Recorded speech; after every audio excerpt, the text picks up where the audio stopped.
train, and the train is about 100 hryvnia. It's so, so cheap.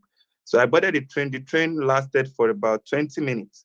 And this is the secret of what I did. Instead of me to go into the train and sit, I was actually standing at the door while others are sitting. So I'm the third person they stand because they are stamping you as you're coming down from the train. Okay. So that was actually, So they already know that you are virtually a refugee running yeah, away from but Ukraine. everybody coming from that train is from Ukraine. So as Okay. you're coming down, they're stamping they're just taking your passport, swiping it to confirm it is original, and they're giving you a stamp to go into the country. Okay. And So that stamp, does it have validity or is just what, you know? yeah, the stamp is just like an entry Okay. for you. So when you get the stamp, then that is when you now decide where you want to register yourself. If it's because I came into Hungary, so if I want to go to Germany, if I want to go to Berlin, there are a lot of people fleeing already. So if I want to go to Germany, I can just go through the train already. I'm in Hungary right now, but I did register myself back here in Hungary because I saw the refugees. I think yesterday I was with them. So I was with the refugees, and I got someone who is already coming to meet me. His name is Tunde Alabi, AIT journalist. He Mm. landed in Poland. He said he will be in Hungary in a few days' time, so we can go to the embassy and see what we can give to those people at the refugee. I think there's a provision for them. They cannot just be staying in the church premises, which they are right now. Okay. I mean, this morning I got a call from someone like you who came into Hungary over the weekend, but Okay. I think he was able to find himself in Switzerland, and from Switzerland as of this morning, around 6:30 p.m., he's already in Hanover, Germany. Yeah. So I think what you said is it makes a lot of sense if people can get themselves into Hungary. Very easy. It's very easy. They will stamp you in. This is it. They will give you this stamp as you're coming in from the train. And when they give you this stamp, some people staying behind, registering themselves at the border point, but actually they are giving free tickets for you to enter Budapest. So I just got the ticket. I entered Budapest. I booked a hotel. I have a brother who was already staying in the hotel, so I stayed with him for a few days. And today I just myself. I went to the immigration and I got this paper. This is my 30 days protection visa, which So can you travel to Germany or I Austria? can come with this and come back. So if this is about to expire, I have to go and renew it because it's just 30 days. Okay. So So then, so yes, now, the moment you come into Hungary, the train tickets, I was told, even if you want to go to Germany, it's free. They have to give you a free yeah, train ticket ride. That's from the European Union. yes. But the point here is that I don't register myself here in Hungary and I flee to Germany, coming back here, I might need a visa. Mm, I So see. I registered myself here, but I can tour the old European countries. But I just need to come back here because I registered myself here before my document expires. Mm. Wow. You seem to have had everything figured out. Now tell us about And those. Jeje, you can allow some people also to join as well when you're to speak. If anyone that has issues, maybe we can give them advice. But go ahead. Sorry to interrupt. Okay, so can you tell us how and like how many people you've helped because you've been held back in Ukraine. You keep telling people how to escape, and while Yeah. others were leaving, you stayed back. So can you walk us through what you've done in the last couple of days and weeks? I've helped as much as possible, navigating them, telling them to come to 10 OP, where there is a free passage. But because people were like thinking Lviv was closer to Poland of 2 hours, and due to the crowd there, they were just rushing there. They didn't think about the other borders, whereas it's easy passage for them, which was why I had to go through that passage and let them know this is an easy passage. I made this video within a couple of hours. Before you see it, I'm already in Hungary. So people struggling in that Poland border, there are too many people. Ukrainians are going through those borders. Everybody going through those borders. 500,000 people already passed through that border. But Hungary, you just have to, it's a free passage. Very, very easy and free if you know how to do your thing. It's very Okay. free. Well, thank you very much. So, Chi, you might come back. I don't know if you do have. Are you still Yeah, there? in that particular border you're talking about, if you're talking about the Medscape border, is that the one? Because I had to address something and come back. Because yes, there was the issue of people going to a particular border, which was very congested. Exactly. Yeah. Then you now had, there was three. I mean, the other borders are not being used now. The Slovakia, Romania, and Hungary. Hungary. Those borders were not as congested, although they were still congested at one point, but they were not as congested as the Medscape border. So yeah, there was, by the time people realized what was going on, it was actually, it's very, very severe. So, it was really bad. A lot of people were sick.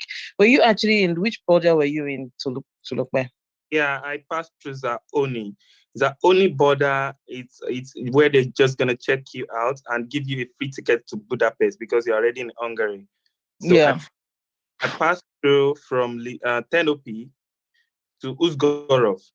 From Uzgorov, you get 20 minutes to Zaoni. On coming down from the train that takes you to Zaoni, your passport will be stamped in Yeah. on the door. So getting in, they'll be giving you free ticket. They are welcoming us, giving us free food at the train station, giving you free tickets. You just need to wait for like 30 minutes, board into the train, and it will take you straight to Budapest, I think about 5 hours. That's all. Yeah, that's fine. So which of the borders, I'm sorry, which I didn't catch that because I had to, like I said, Yeah, yeah, that so only. was That, this that, but where are yeah. you, as in which are you still in the shelter? Are you still Yeah, with actually, today I was out looking for apartment. I've been staying in the hotel, and this is not even, it's not convenient for me. I was out today. That was why I joined late. I was just coming back from the apartment I went to check. So probably if I can be helping people, I want to get a place to stay since I registered myself here already. I need to okay. But get, yeah. which one are you now? I'm in Which one? Hungary. You're in Hungary. Okay. So are you with NIDO, or are you on your own? See, basically, I've been working on my own. People coming Oh, to me, either they are Naido, I've got Tunde Alabi even flying from Nigeria to come to me so we can go to Ukraine, Nigeria embassy here in Hungary. Anybody that contacts me that needed support, I just hand over what I give them the report of what I've been doing and anything I can do to help, they do it.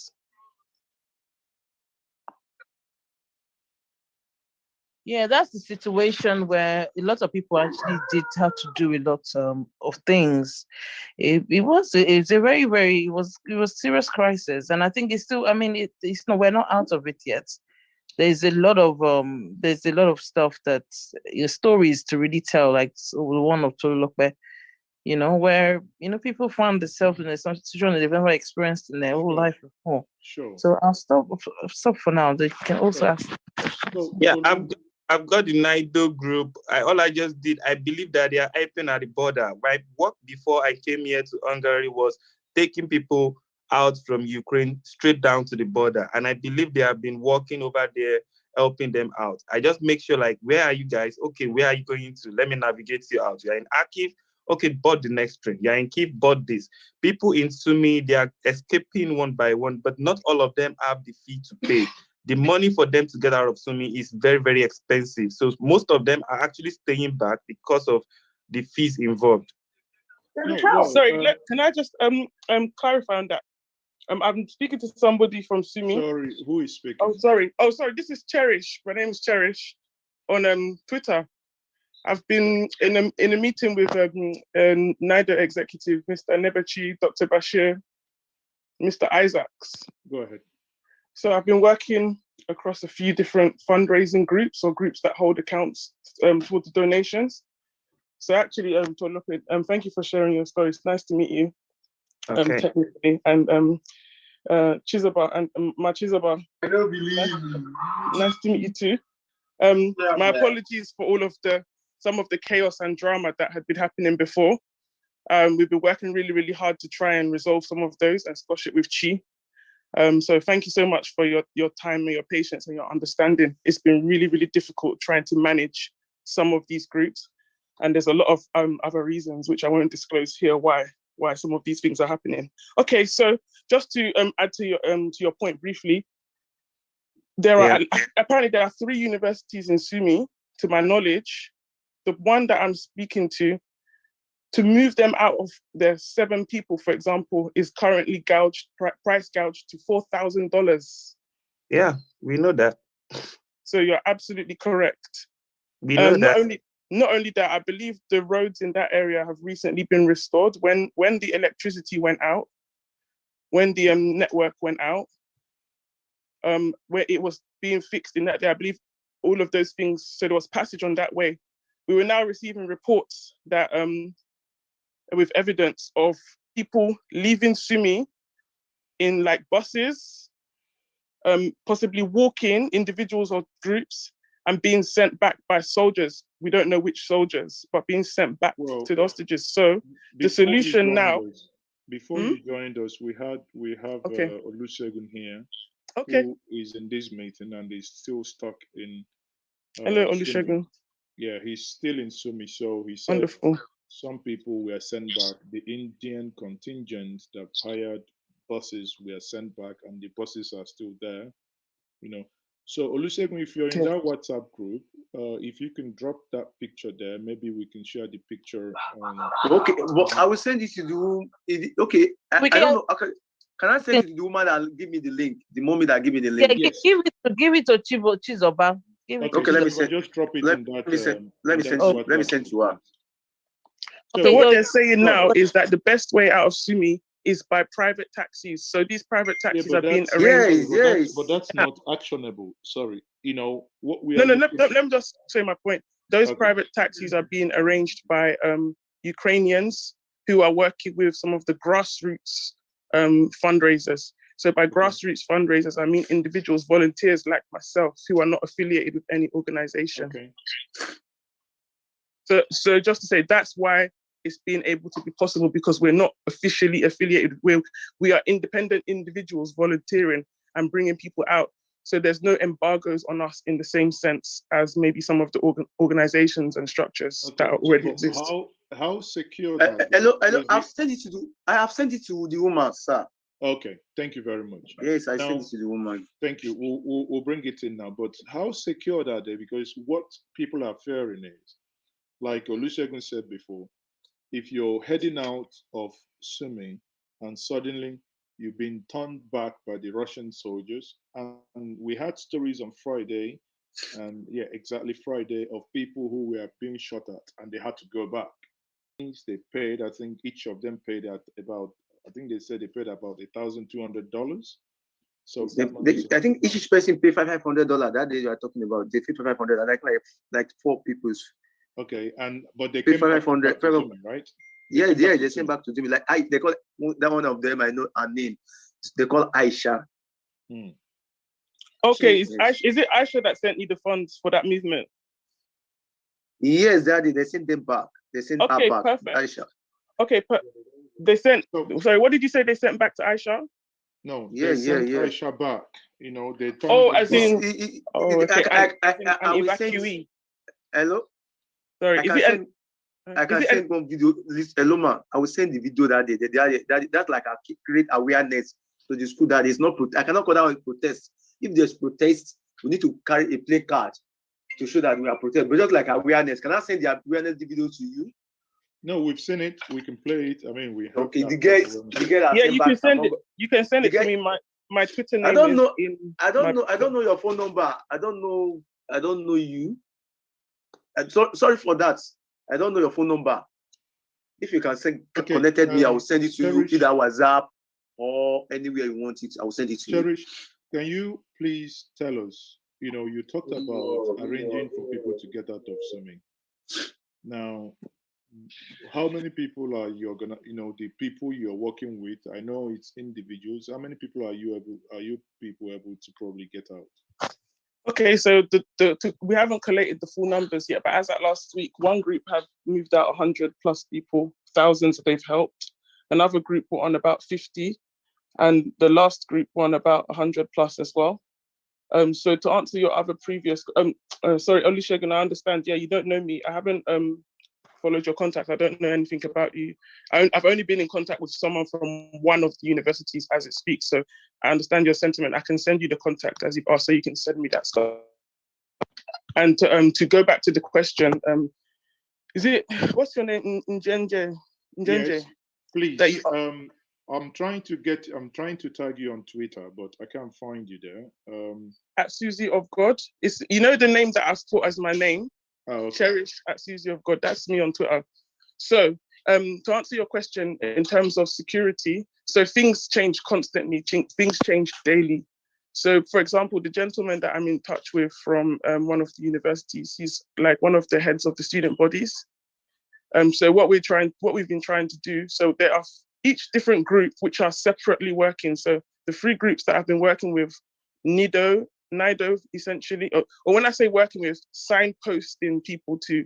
So these are three groups that I felt confident that these are not fraudulent groups, these are not scam groups. These are groups that I had worked all last week to ascertain credibility for, because I come from finance and operations background. I'm a materials scientist and engineer. So I have some understanding of enhanced disclosure and those types of things, and processing ID and V and stuff. So because these groups are working grassroots, and a lot of them are not from finance background or admin background, they haven't known about this level of compliance and these things. So that's what I've been trying to encourage and work into their processes, in light of the fact that there are people who are actually working to do the opposite and cause problems, unfortunately. So to answer the question, at this time now, to my best knowledge, you're right, Sweeney, sorry, that's my son. I'm a full-time mum as well. So to my best knowledge, we're not particularly advising people to do any type of movement now at this time. I understand that each different group has a logistics person, for example, who is in contact with people who are literally either in Ukraine, have moved out of Ukraine, or are at the border, or who have access to people who are working on at the consular level, for example, at the governmental level. So before, just like how Tolilope described it, people were doing mostly what they know, right? So you take your risk, it's your own chance that you take. What I understand is that the university's guidelines, first of all, was the reason why so many students remained on site is because apparently the universities were telling people, if you leave the university, you fail. So the people who left initially at the onset of the conflict, they got through the border and left with ease. Once the directive would have gone, if this directive is accurate, once this directive would have gone from the government, that's Ukraine, Russia, whoever it is, to the universities, that no students are to leave the campus for whatever reason, we don't know yet, it's still being looked into. That meant now that once the students were identified as leaving, of course, we are ethnic minority, so we have melanin in our skin, so it's not like we can really, really hide. The directive would have been to be sending these people back, as they're still doing till now. Because you have to understand that you guys, and I'm going to try to be as really sensitive, as I've been working so hard for a week to try and put the whole story and the picture together. I started off just doing grassroots fundraising, and I quickly realized I have to move into a type of compliance type of role. And then I found out, actually, because there's some rogues operating and scams and fraudulence, I have to start acting in a sort of almost an informal internal audit role, okay, to try and start bringing some accountability, transparency, cross-working across the different groups, so we're not repeating work. So to answer the question, at that time, most groups, the three that I've primarily been working with, and any other group, they're arranging movement logistics of people out of Sumi individually. Initially, the reports were people in Sumi don't want to move. Now we're understanding the reasons why, because there have been conditions placed on them by the university, and then others of them are sick, and some don't want to leave them behind. A second to that, and last week when I was hosting a room, moderating a room that Chi co-hosted, that's Chi from London, NIDO London, and NIDO Europe. I hosted, I volunteered to host independently with a bit of a firm hand, because like I said, there were too many rumors and too much problems, too much accusations, and it was threatening to overthrow the whole movement in the public sphere on Twitter. A lot of nonsense things happened, a lot of madness happened. Even me, I was threatened at a point. Even me, I was doxxed. People were trying to discredit me as a fraudster or whatever for any reason. So I had to tender an exit statement from the 3 groups that I'd been working with. And then I now reduced and limited communications with a number of people to try and start picking, and let me start identifying who are the moles, who are the people causing these problems, who are the people infiltrating these groups. So that's what I was basically ended up having to do last week, because like I have a forensics background with my materials and engineering, and my last finance role is fraud and operations. So this is what we do all day, every day. First point of call is ID and V. Whether the person's fraudulent or not, you ID and V them. So this type of things haven't been happening. So what it means is that this is why the price gouging is probably happening. I've spoken to somebody that I know personally in equities today. As we speak, she's running reports to understand the impact that these very things that we're discussing now are having on the way that nations and governments fund themselves, finance themselves. So we're talking about stocks, bonds, dividends, right? All of this is all happening at the same time. So for me, I felt the important thing is to control the narrative so that my primary 2 targets, evacuees who want to evacuate from the conflict, 1, and 2, the movement of money. So now I'm having to advise people. Let's get back to the nitty-gritty here, please. Okay, let me land on your question then in that case.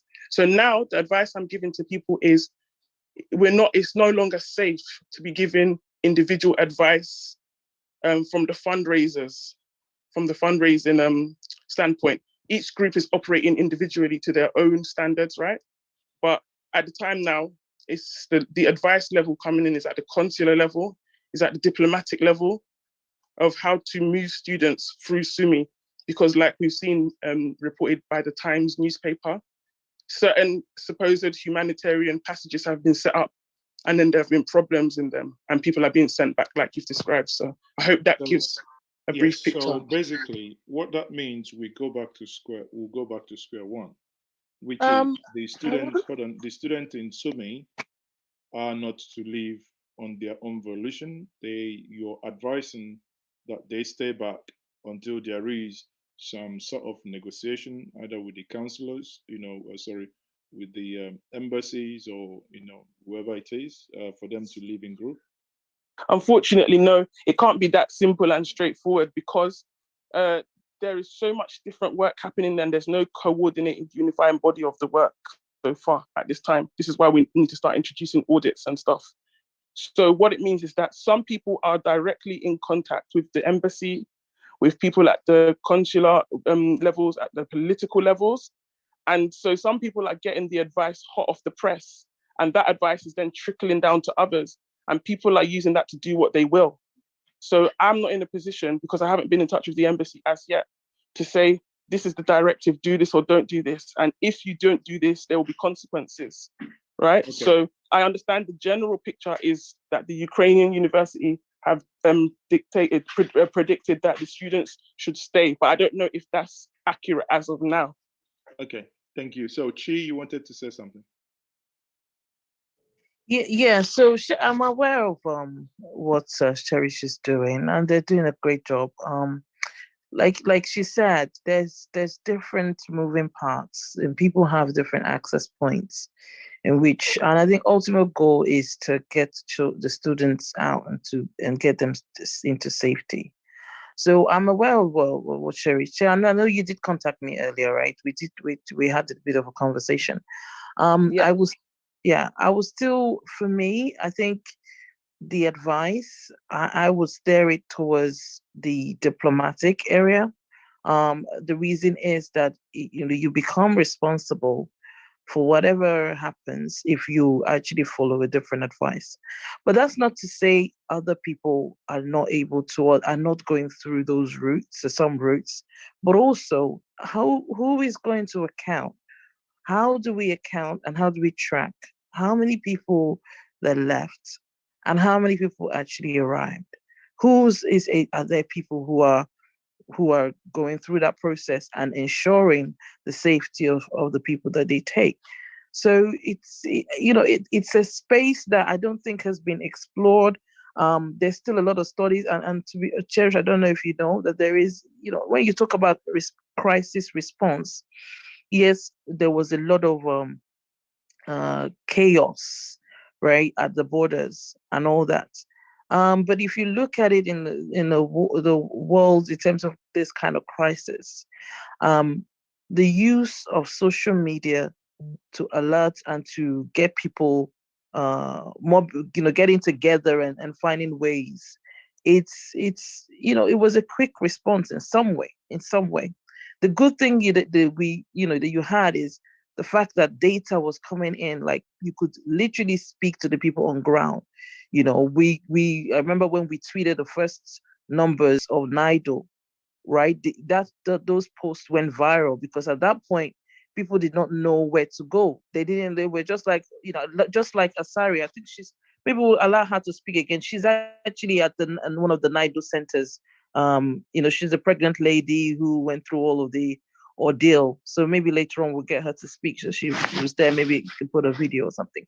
But the thing is, there's a lot of moving parts. So the first time, the fact that we were able to get people quickly contacting NIDO representatives, when those numbers were tweeted out, quickly bringing them into Telegram and quickly being able to have live conversations with people and hearing people's stories, things were on the ground as we were doing that. That was, I would say that was unprecedented. Right. So I must say, even though there's a lot of work, there is more work to be done as we speak. Those initial raising awareness and bringing everything to the world stage, made some things go quicker. But of course, there is a lot to do, and I agree with what Shiri is saying in terms of, how do we get to these people? That's her goal. What is it that we have to do to remove every barrier that's that can be removed to get these people? Again, like I say, I would rather. Hello. Sorry. Hello. I want to contribute small. Go ahead. But we have the president here. He's a responsible. He's a one that he's a very good guy. Is he in this meeting? Has he come in? No. But he's a good guy. But I can give him in the I don't know, mommy that contact me to his number. There's a very anything he want to do, because when I asked him today that are you leaving, he said he's still in Sumi. He said, but he said there's something that I don't know, the organization, assistant organization, that if there's anything, he will let me know. I don't know then, but we have a president here. But I'm seeing now that we take it long because there's no time again for people here. Because some people, I don't know how to call it. Some people are very, especially women. Some women like 3 days, they don't go to bedroom. I'm not deceiving user. I don't like it. I'm a man. Some women, yes, I saw them here. They came to, some people are relocated from apartments to the hostel because of the condition, because of the war. There isn't some people that, but I don't know. That is our president. He's a good guy. He's also a Christian. It's a Christian, it is, and he have good reputation. Maz is okay. Sorry, I didn't follow the point about women. Is it something? Is it women you said, or did I misunderstand? Ma, are you talking Hello, please. I need to speak. Initially, when I started this meeting this night, I don't want, because I'm just coming from work. I go to this accommodation. I just decided to ask some people to see what we are doing here. I can't stay here. It's past 10. I'm supposed to go and get food for these people because they are running short of what we bought last week. So I think this meeting, please, I don't know if it should come to an end or I should just exit. And I don't know if I exit, if it is shut down. No, so sorry, ma. You can, obviously, like I said before, we appreciate all you do, and I pray that God will give you the strength to do more. At any time, by all means, you can exit the meeting. It's not going to affect what we are. Okay, and I needed people here. Why I came is for people here to even tell their experience. But exactly, I'm not even achieving why. One of the reasons why I started those this. People speaking as people with this, the lady with that's it's only one person that has spoken. No, 3 and of people them. Are waiting here. There's somebody in Olusegun, Tolu, and Tolu is in Sumi. I have people here that don't even have phone, so they have to use this Zoom. Okay, please, by all means. Sorry, I wasn't aware. Please, by all means, please before please, Lillian. Can you come and speak, please? Please tell them downstairs, every all those ones that anyone that want to speak, please. Sorry about that. Okay. Hello, good evening. Hello. Sorry, what's your name? I'm Lillian. Okay. Lillian, a fifth-year medical student. Fifth-year medical student in Sumi, right? Yeah. Yeah. So what's your story? How did you come out? How did you manage to come out? Well, that story, it was really, I would say that it was an awful experience, you know.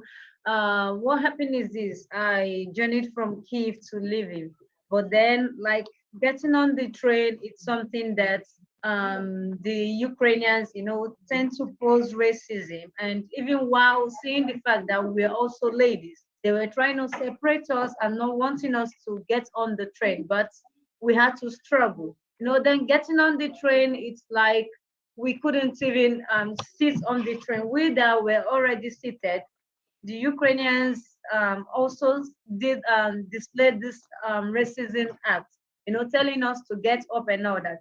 The journey took us about 3 days. You know, we were, I think on a particular day, our train was just on a standstill and it couldn't move. Then getting to Poland, in fact, I don't know, it's like when we got into Poland, we were given an accommodation, but unknown to us, I think it was just 2 or 3 days. And then the Nigerian, I'm speaking from my own experience.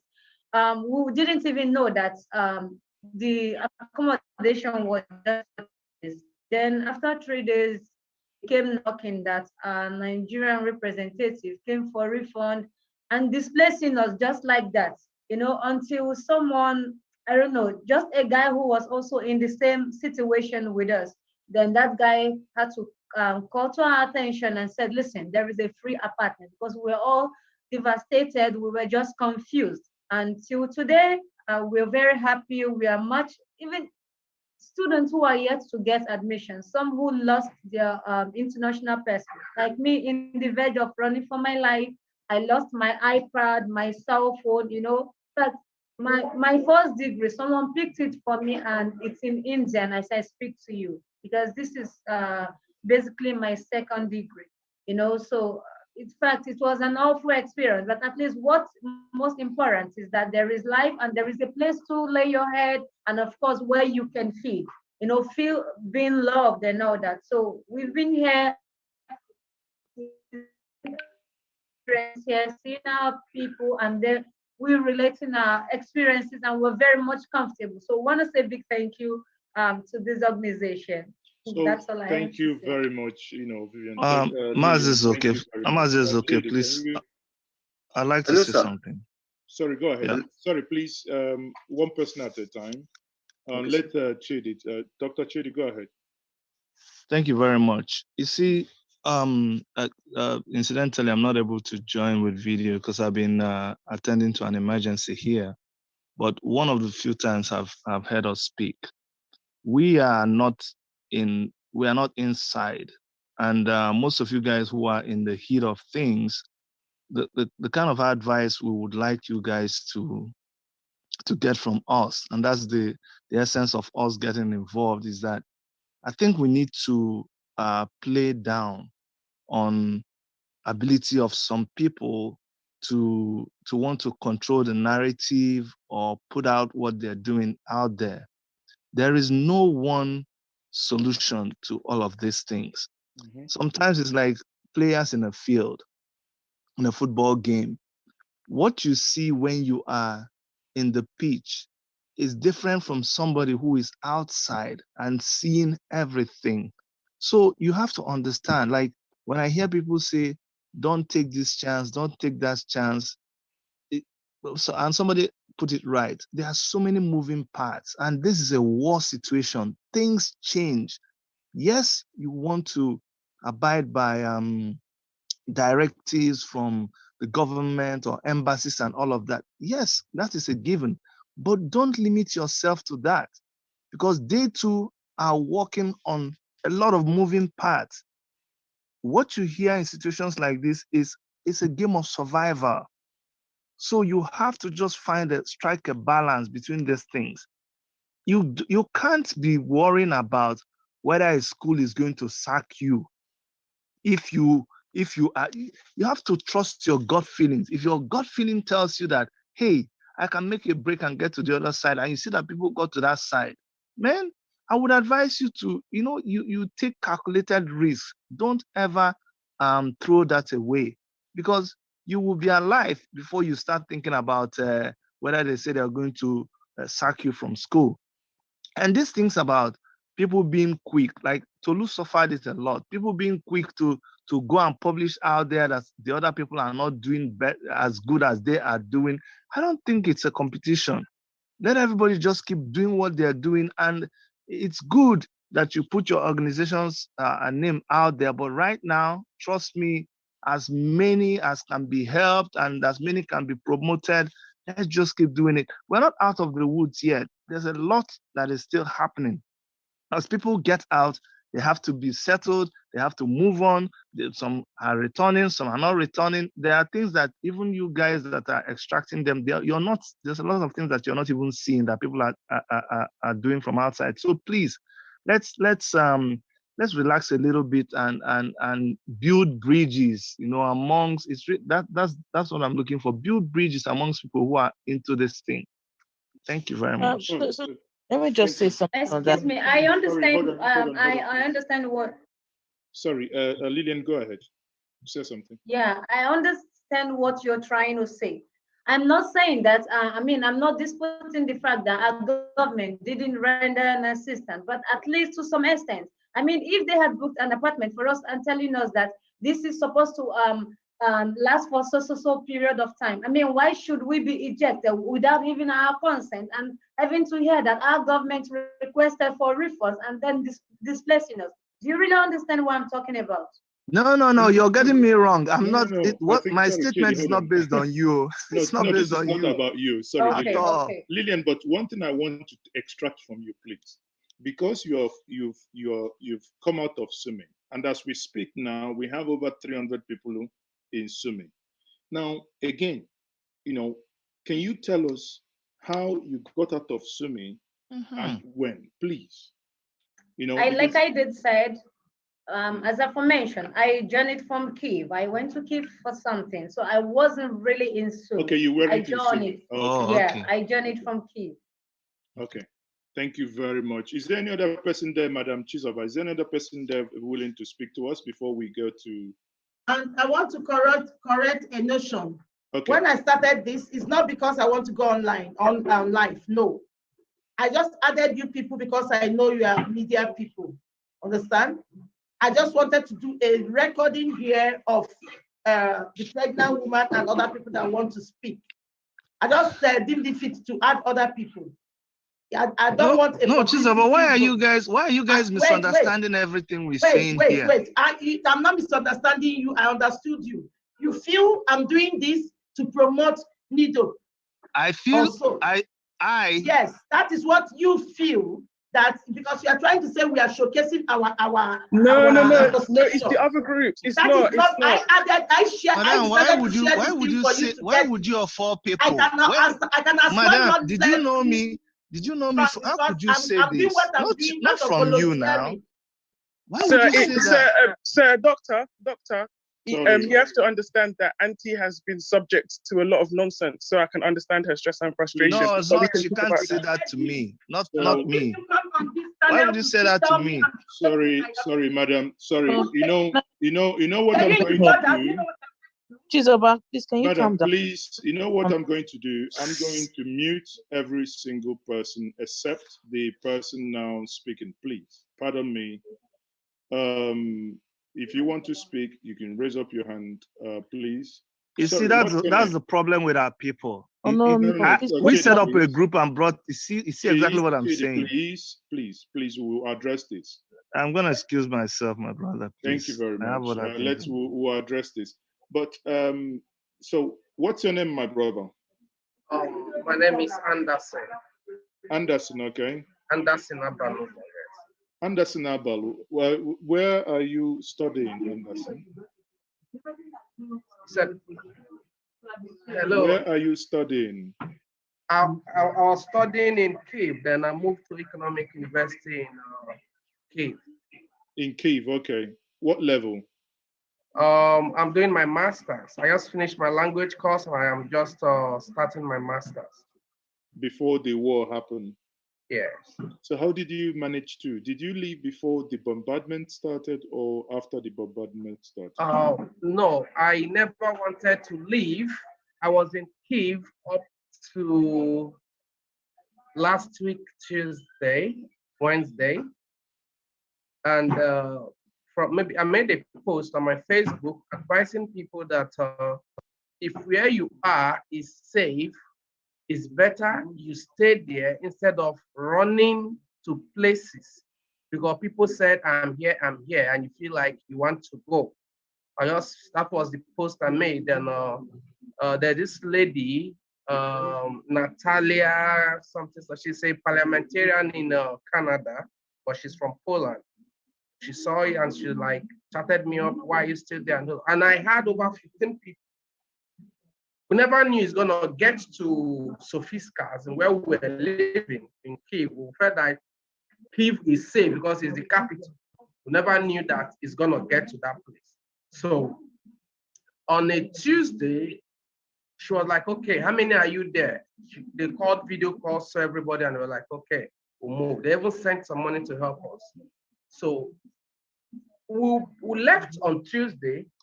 My house was hit on Thursday. On Tuesday we left. My house was hit on Thursday. So I was like, I don't even know what to say though. So how we moved, there was no taxi. Another thing is that no more water. At the point in the shops. Sorry, at the point you were moving, there was this Pastor Sunday Adelaja. He shared a picture, said at the back of his house, there was a bridge that connects Kiev or that gets people out of Kiev, that bridge has been damaged.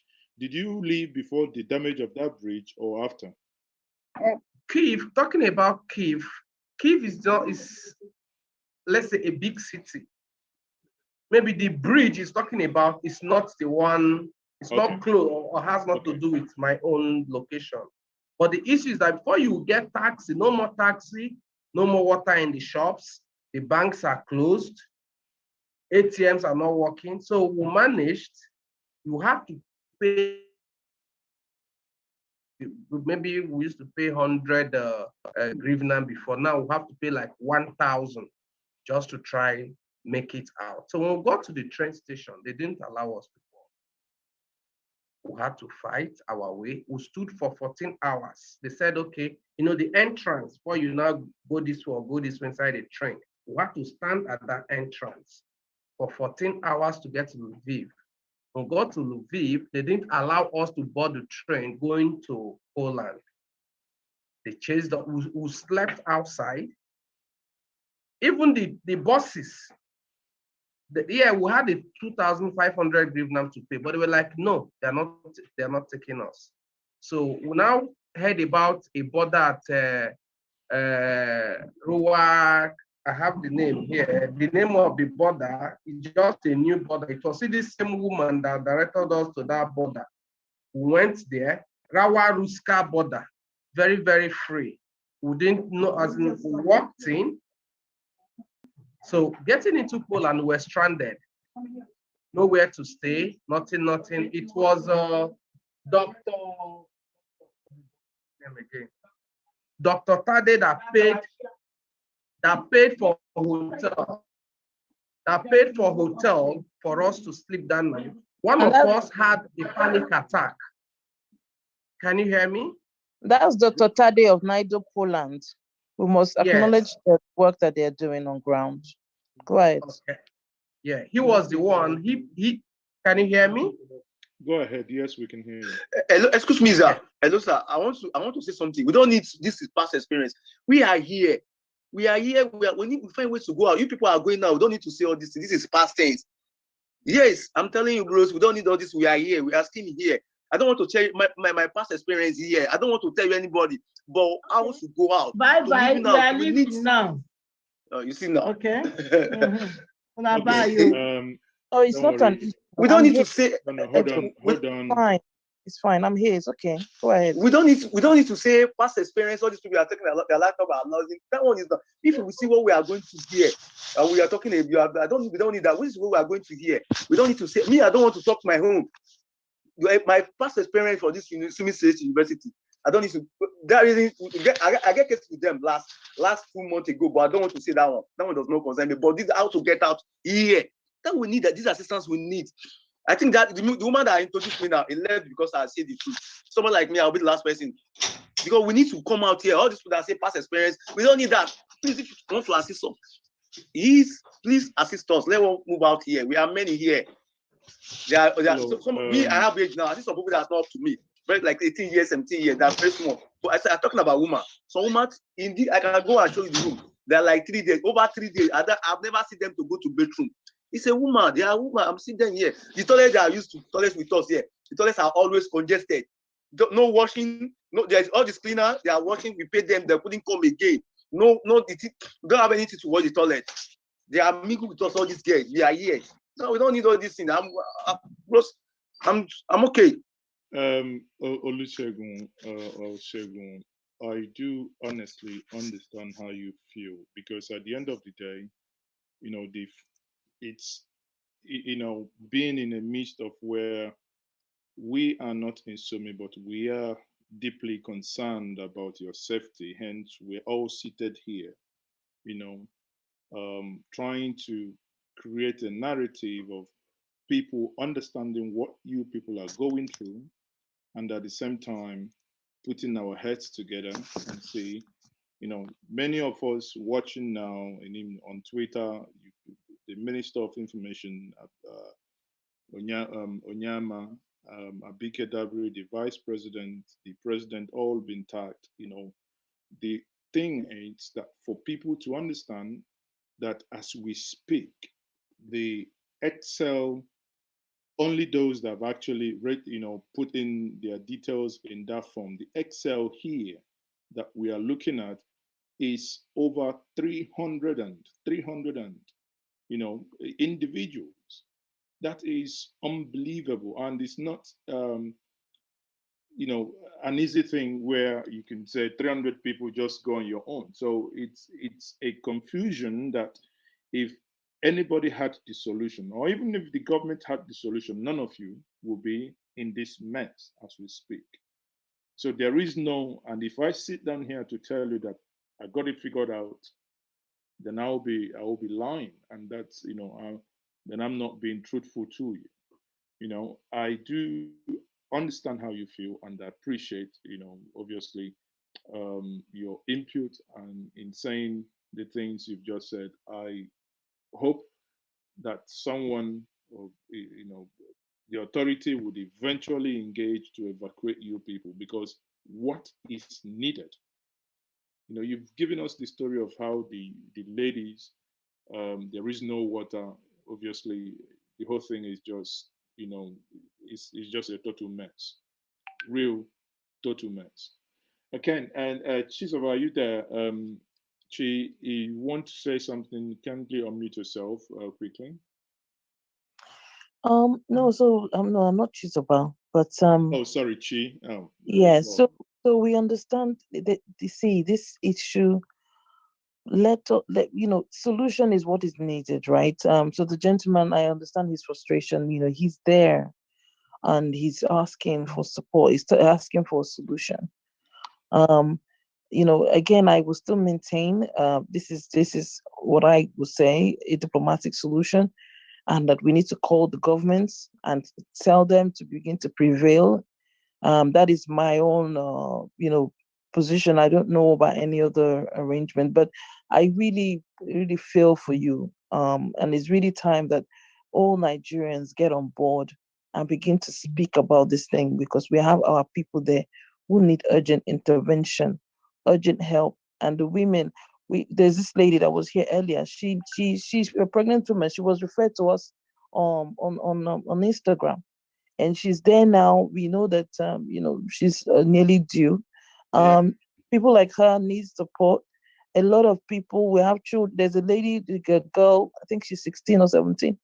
young people that are coming in without their parents. So there's a lot more work. And I will also say a lot more organizations need to get involved, right? This is what you see here, just a few, when I say a few number of people who decided to take it on board, either way that they have actually done. I would say I commend them, because a lot of things have been on the fly very quickly. Like, it's just amazing how quickly people rallied in different ways, right?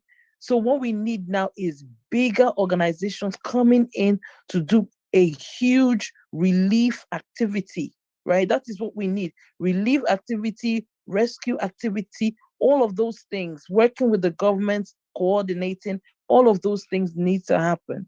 And we have to begin to raise our voices. We cannot depend on people who got together on Twitter and they're doing something, right? We cannot depend on people of course, what they're doing, what people are doing is great. What I'm saying is, we must appreciate what people have done and begin to knock on doors, begin to knock on the MPs, the parliaments, the everywhere, to say humanitarian only. We're not interested in anything else, right? There's a war, we're not involved. All we want to know is that people may I interject a little bit? I wanted to actually ask you something. Right. Obviously, you are in the United Kingdom, and there was this change campaign that was going on to allow people who are fleeing Ukraine to, if they wish to, come into the United Kingdom. But I think for now, the government of UK has made it only for Ukrainian nationals. So do you have any idea if that is going to be extending to other non-Ukrainians?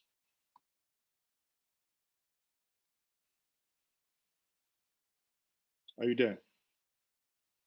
Well, Chidi, kindly unmute yourself and please, take the floor, Chidi. Sorry, my brother. Listen, guys, a lot of you don't know me. Probably it's only Ginger here that knows me. We're not cut out for all this crap, honestly speaking. That's why they don't like activists. You heard see what that man, and she do apologies to you. I know what you're trying to do, and I can understand you. But you see what that young man just said there? That's what it boils down to. We understand. We need to appreciate what people are doing, but just try to look at what that Chisaba just. Can you imagine? Just from the first day, I sought her out and I added her to a group where I and Njenje and a lot of other people there are. What business do we have? I have something I'm doing here, but we're just like we're crying inside about what is happening. And after I've advertised what NIDO is doing, I talked to Abike Dabri, I talked to my ambassador here. We're talking about young, we're talking about everybody. She just comes here and she makes this kind of statement. That's very awful. Chidi, you have to understand. Chidi, this guy is in Sumi. I'm coming, Jenje. One second. On behalf of everybody, I would have to say to you, you need to come down. Listen, everyone, listen, let's not take anything so serious because people are really tense. Everybody's tense. I have people too. You have people. You have people. You have people. You know what we've been talking back and forth. My Igwe of my village has people there. We are all concerned. We've been posting things. There's something that she said here. That's what needs to be happening. This is bigger than what anybody can think about. So when you hear us talking like this, calm down and listen to other things. She just said, how can you just be so myopic to think I'm thinking about you? I don't care about one person. People are dying. People are confused. Why would you just say it's because of you? Yes, you had something in mind, but this is a moving thing. It started from something, it's graduating to another thing. You should be happy. We've gained a lot of information here that wasn't there before. You organize this for people to talk, but as they are talking, one thing leads to another. Just keep an open mind. I'm just trying to say, let's not attack. If I say let's not attack people that are working, if you're not attacking people that are working, why would that get you irritated? I didn't call any names. Do you think I don't respect NIDO and I'm here talking to you? Would you think I don't respect and I've been talking with you all the while? I will only forgive you because I understand the pressure where you are. I'm in a better place here than that place now, right now as you speak. That's the only reason. If not, I will really take it up with you. This is not why we are here. We are trying to help. Let's get information. Let's know how we get information from you. We are throwing it out. We are spreading the message. We are talking to each other in the background. And you come and tell me that it's because of you. Oh, I don't like it. Let's just get people out, get them to safety. Even after getting them to safety, we are thinking about their school. How will they continue with their school? Wasn't I with you since morning, trying to figure out, we are talking to schools here. I've been on the phone with so many schools here in Toronto. Yes, obviously, you're right, because, while we are, again, while we are discussing about getting them out, we're also thinking, and then what next? Because once, hello?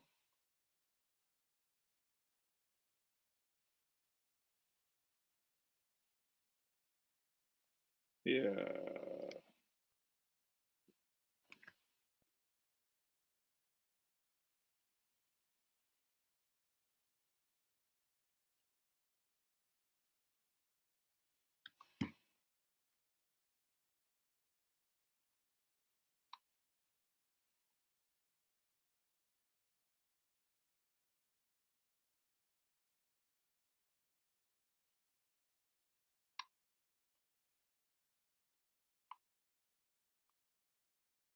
Chidi, are you still, okay. Well, we could hear you. We could hear you all the okay. while. I don't know what happened. Suddenly, I thought someone had stopped the meeting. No, okay. no. Okay, sorry. So, I mean, Chidi, once more, I think the nerves are flared. We need to all calm down. Solution. The only thing I can say is maybe, let's keep using this video to tag the authority. But what I can assure you is, if anybody in authority tells you, the only person that I haven't personally cascaded this crisis is the president, because I do not have his personal number. But everyone involved, be it the Minister of Foreign Affairs, he is aware. Even the list, the list that I'm looking at here, he has also, because I mean, I personally sent it to him. You can see the list here, and these are all Nigerian students. These are all, so it's not like there is no information. These are their, the dates, they put the information, their email, their names, their telephone number. So anyone saying they don't know how to get them will be lying, because these informations are here. And you can see here 379.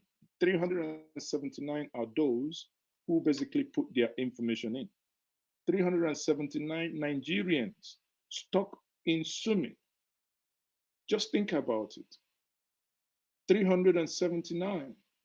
So it's basically, this is two aeroplanes of individuals stuck in Sumi. What is it that we can do to just help these guys out?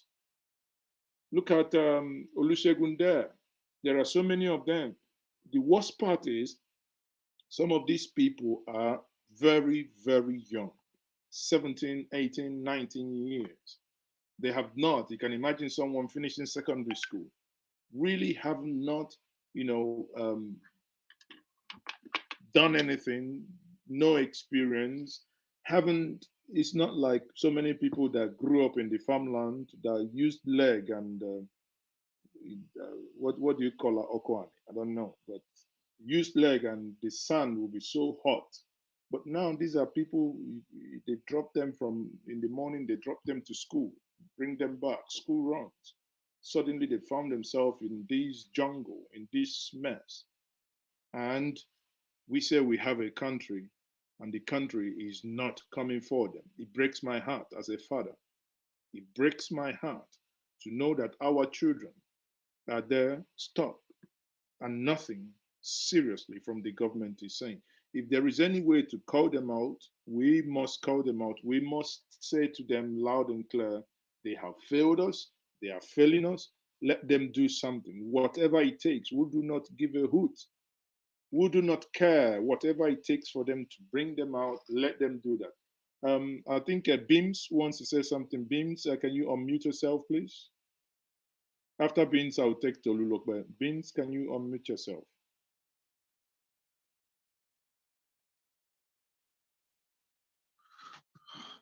Yeah, can you hear me? Yes, we can hear you now. Well, apologies that I can't put on my video at the moment. Just want to say thank you for putting this together. And, you know, I want to send my commiseration to all our guys out there in Somi at the moment, ladies and gents. And I just want to say, please be courageous and be hopeful, okay? And you know, let the fighting spirit continues. I know you're in a very, very difficult situation. For somebody like me, I have been in a war zone before, so I can relate with you. I know exactly what you are going through right now. But words are not enough to really encourage you. We need actions, and I thank God for this platform that's happening tonight.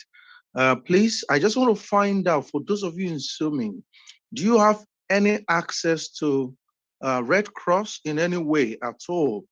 I'm asking about these just to understand what kind of support you are getting as of now.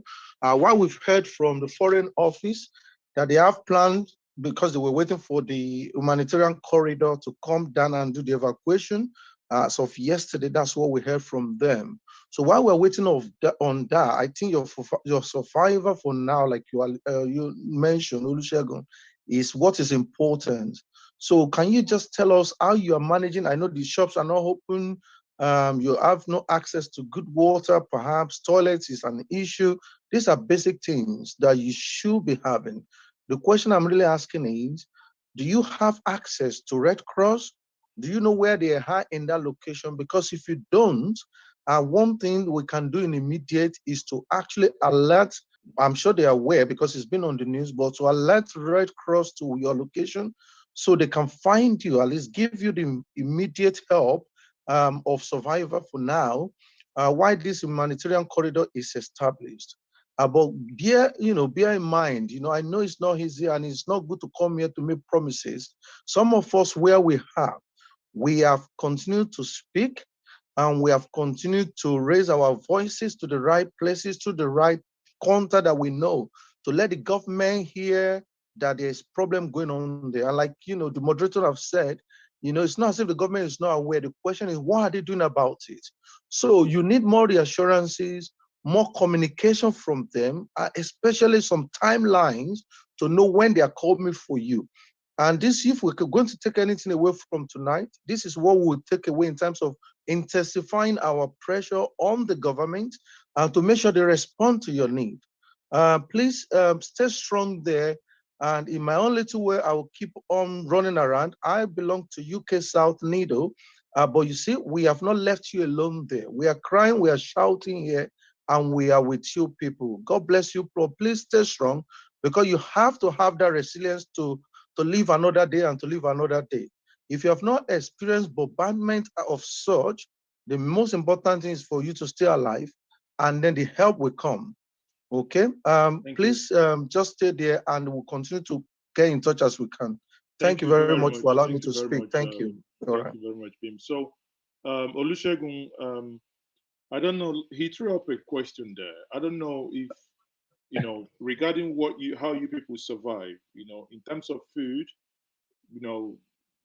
is there, oh, you muted yourself again. Can you kindly unmute again, Olusegun? Hello, sir. Okay. Thank you, sir. In terms of food, yes, we need food. And he mentioned something like the Red Cross in your area, or yes, is there okay. anywhere? Yes, one day I saw, I think the day they promised us, the second day that said we want to evacuation everybody, I saw the Red Cross. They didn't do anything. They just coming around, roaming around the compound. That we are expecting them to do nothing. They didn't ask anybody. Nobody. They didn't ask about anybody. They just came in, look anywhere, somewhere, and they go back. That we are expecting their daddy. But now you see, we have our life now. We are here but the planes are moving around. Everything we mute our lights. Everybody beginning to run our mouth. You see, we didn't. I heard the light before, sir. Yes, now because that we have everybody. I know You you're know. scared and you've been Yeah. asked to turn off the lights. Yeah. Now, are you I think able to? Sorry, are you able to? Because one thing is, why we have these discussions, we need to be able to have some takeaways. Someone made a good observation here. I mean, trying we can alert Red Cross to the area you are, but they might need a coordinating point. So if you are in this meeting, if you can type me and send me the number of the person, I think the student union president, someone they can Oh, contact. okay, sir. Let me. It's okay. Just type it. Send me a private message from the Zoom, right? Okay, I send a lot of messages. I asked the guy, but nobody. I asked the guy. That guy that I said is his former student in is a student of the Sumi. I asked him to send his number to me, but he didn't respond. I think Tolu Lokpe. Tolu is here. No, Tolu, you're here. Do you have the number? Tolu, can you unmute? Yeah, yes, I'm here. Yes, can you send me your number, Bruce? Yeah, it's not a problem. If you reach me out on Instagram on this handle, I reply immediately and I can give you my WhatsApp number. Okay. Okay, and your Instagram handle is Kao. Yeah, it's already here on my name. Okay. So Tolu, do you know the president of the student union in Kyiv? In Sumi. I don't know the president in Sumi, but I have someone on ground because this afternoon when I got a message. Hey, Bruce, I know his number. I will send his number to. Okay. We have president here. Yeah, I got a news today that there is no light and there's no food in the Sumi earlier today. So I have someone on ground also in Sumi who has been feeding me with the intel. When I contacted him, how can we? It's not, it's been established they are running out of food. Yeah, we just want to see how we can get funds to them. Actually, if I had access to my GoFundMe, I would have loved to send at least $1,000 to them today, but I've tried to make a withdrawal, but it's still not possible for me. So that was what I wanted. So the challenge is, even if you send them money is not food. Yeah, supermarket is open. They are open now. The shops are open. Okay, Olusegun, are you there? Are the shops open? I think Olusegun, are you there? Are the shops open? Let's confirm. The shop is open, sir. Yeah. Okay, the shops are open. Okay, so yes. So they can get food and water now. We just need to send them some funds. That's all. Oh, okay. So it's one information cleared. Okay, thank you very much. So let me take, I think a couple of people raised up their hands. So let's take them. Chi, you wanted to say something? Yeah, so I want to ask what's his name again? Sorry. The guy in Sumi. Have you been able to are you able to fill the form that has been going around? I want to also find out if you and the other, you said there's 7 of you there. Have you been able to fill that Google form? Because that's what we're using to capture data of everybody. Can you answer the question? If not, we can always, get your details now. But can you answer the question? What's his name now? Olusegun. You're speaking, but you're not coming on. Your thing is mute. Olusegun, hold on. Olusegun, can you answer? You're muted, Olusegun. He's still speaking, but he's not hearing us. Olusegun, can you unmute yourself, please? Okay. Yeah, we can hear you. Go ahead. Did you fill a form? Yes, I filled all the form they sent to us. Okay. Are you in the form? Sumi group? Yes, I'm in Sumi group. Good. So we can pass information to you from there. Okay, good. Yes, I've sent the president. I have sent the president number to the. Yes, I've seen it. Yes, yeah, this is our president number. Is that Tolu you have there? Yes.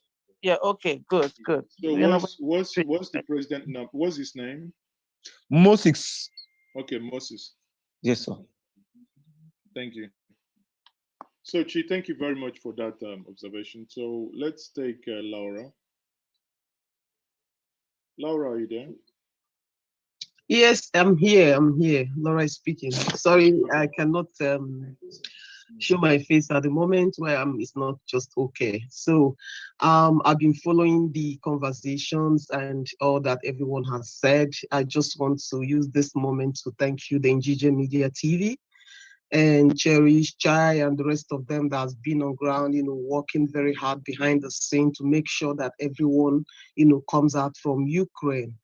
And then also want to kind of, help, talk to the students that are still, back there in Ukraine, to encourage them that everything will be fine and then they should just keep the spirit up. And most importantly, communication is very, very important. Is the key to everything that is going on. If you don't, have someone that you talk to, you wouldn't know what next to do.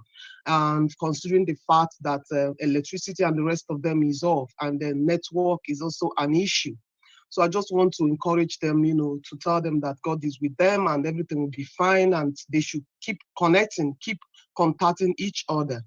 And again, lastly, what I want to also add to what everyone has said, and this is very important, this has to do with the issue of our people and the students moving to Europe. Many of them wouldn't want to go back to Nigeria, that I know, and they want to hold on for some time to see how the situation will be in Ukraine, whether they will go back or not.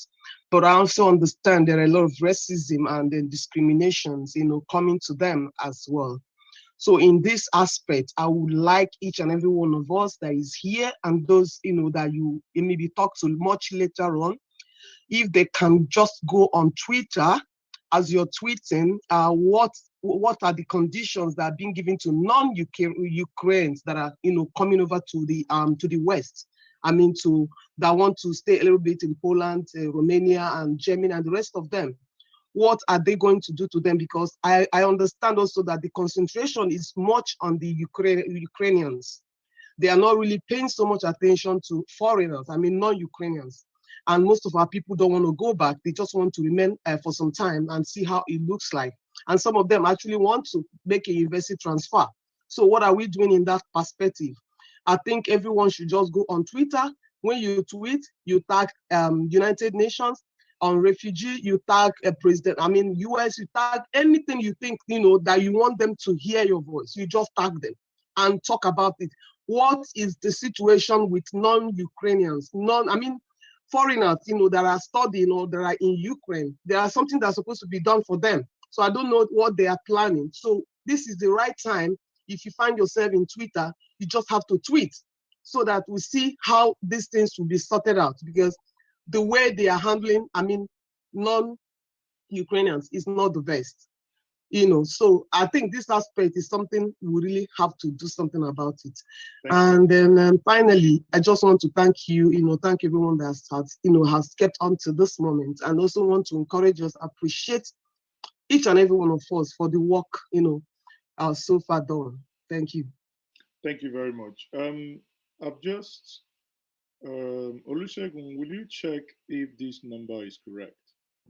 Because I'm trying to add the number on WhatsApp. The number doesn't have WhatsApp. That's the Student Union President. Olusegun, are you aware? Yes, I copied the number from WhatsApp, +3 63 48 85. Yes, I copied the number from WhatsApp. Yes, the guy is talking to me in WhatsApp now. He's messaged me. I say hi. He said hi, bros. It's just the message. Can I type the number in the? Okay, it's fine. If let me try once more. I don't know, but it just shows. He ends with 24. Yes, 44. That's correct. Yes, he ends with 24. That is 44. That is +3 8063 48 85 8544. That's fine. Okay. So thank you everyone once more. Thank you. Honestly, I think we may have to then revert to the to the WhatsApp group and see how we can coordinate from there. But excuse me, sir. Go ahead. The guy that said he did not know the president, I didn't believe. That guy that said that Tolulokpe said he didn't know the president. He's lying. But no, it's sorry, but let's be very careful. If somebody says he doesn't know someone, must you force the individual to say he knows? Okay, sir. Okay. Well, if he doesn't know, he doesn't know. So okay. Honestly, I don't see any issue there. Sorry, but okay, sir. Okay. He doesn't know the individual. He doesn't know the individual. That's it.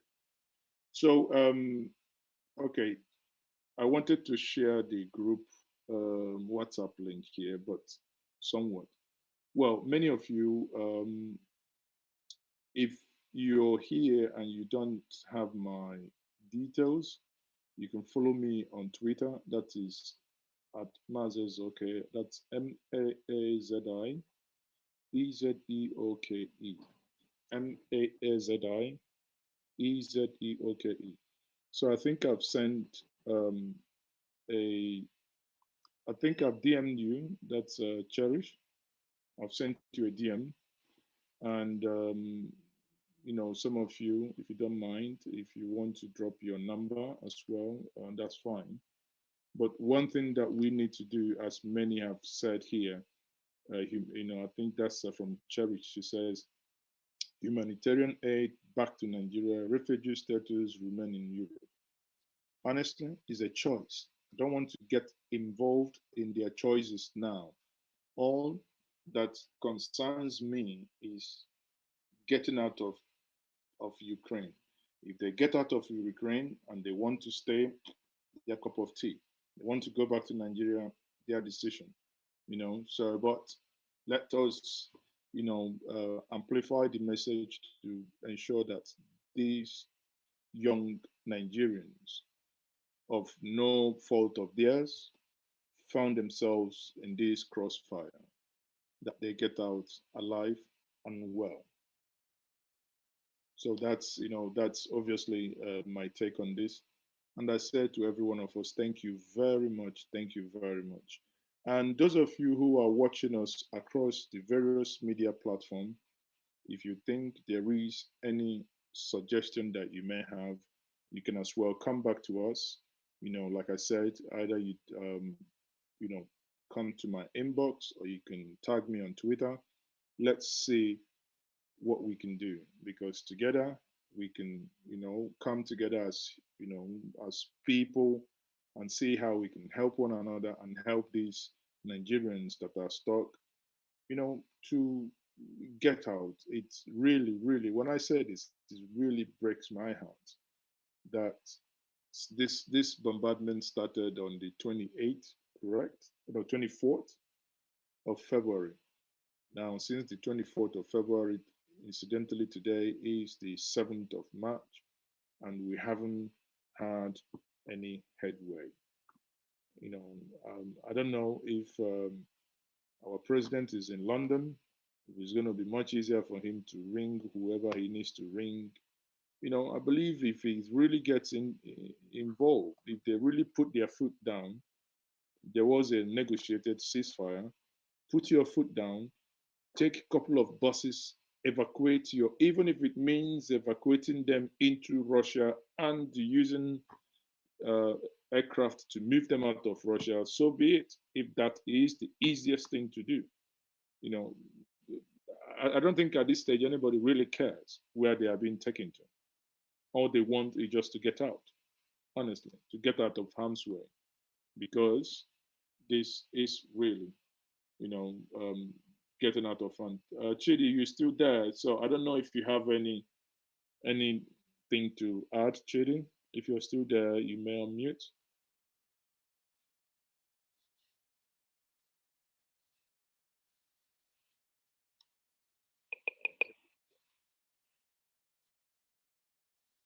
Yeah. Yes, we can hear you.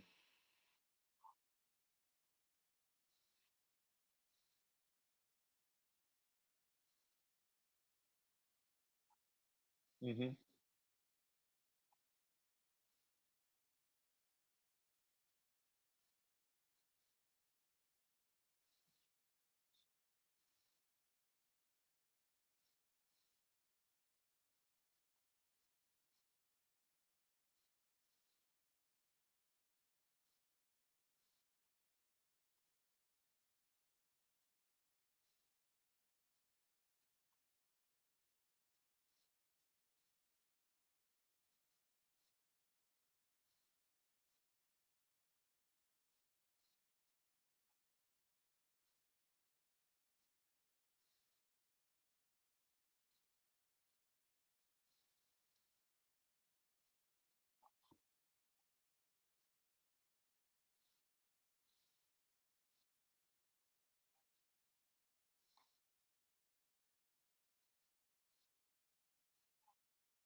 Thank you very much, everyone. Please, I beg all of us, I've seen so many of you in by mere seeing your faces. Many of you, if I see you today, I wouldn't know who you are. I've never met any of you here. But bear in mind, one thing brought us all together because we are all concerned, because we all care for the welfare of our brothers and our sisters, our children, our sons and our daughters who are caught up in the crossfire. That's why we all sit down here listening and speaking to one another. So let's, again, as Chidi said, whoever you need to reach out to, you know, I think I was before now. I was googling, trying to get some, some NGOs. But when I see some funny characters, not English, some of the website would translate automatically, giving you option to use English, but some wouldn't. You need to probably copy them and paste them into translators to understand something. But I don't know. Do what honestly at this stage. Do whatever. It's just like doing sign of the cross. You do in front, it doesn't work, try back. Whichever one works. Honestly, the thing that we need now is to get people to safety. That's all. And ensure that they have something, obviously that they do not go hungry. Before we begin to apportion any blame or any other thing. Okay, thank you all for being part of this. And those of you, like I said before, watching online, if you see, if you hear, and if you know anything that can help, please do not hold the information. The life of every one of us matters a lot. On that note, I say thank you once more for being part of this, and the stream online will now start. Now that we've stopped the streaming, the recording has stopped. Recording. Again, I would just for a couple of minutes allow everyone, in case if there is anything you want to say off camera, off record, or anything, you may unmute yourself. You have the ability now. And hi, let's hear you. Yeah. Sorry, I just wanted to offer my apologies. I didn't know the reason why I was brought into this room. I didn't know what this room was for. I didn't know anything. It's Chi that I think she was trying to signpost me in the midst of what else she was doing. So I just saw it on my timeline by chance. Then she then deleted it. So in that time, I thought she wanted me to share it to the other people I'm working with. So that is why I tried to share the link to those people, but they wouldn't have been able to access the room since I think you limited it. So my apologies to you all. I didn't know the room was raised for any particular purpose. So I just said, let me just come in finally and see what's going on here. Thank you. Cherish, again, thank you for really being here. So at the end of the day, like I said, anything that can help anyone. Cherish, if you're still here, you did mention, because I want to concretely see if there are names in Sumi. Anybody here? Is there anything we can do to get some people out? Chi and Cherish, anything at all? I'm not sure she is here at the moment. She's out. So in Sumi, the university, the one university person that I'm working with, his name is Sam. Let me go to my Twitter to see what the university exactly the name is. So I'm working with so many people at the same time. So this is part of the difficulty that I'm having. And obviously, as the more people I speak to, is the more I get to realize the scale of this thing, and it's huge, it's humongous. So it's not that I'm trying to give misinformation or disinformation or anything like that. It's literally just a lot of work happening at the same time. The Worship Media shared the WhatsApp link. If you join the WhatsApp link, yeah, I've joined it. Yeah. Okay, you see we can share that again. The contacts there. Okay, here we are. Agrarian University on Kirova Street. That's where this gentleman called Sam. I'm sorry to interrupt. I just wanted to just get it. Agrarian University on Kirova Street. There's a gentleman called Sam. I believe he's part of the student body. when you say you're working with them, is it just to get people out? Are they, what's the plan? Okay, so there are various different plans, and this one has to be discreet between the people in this space here, just because it's all very sensitive and stuff.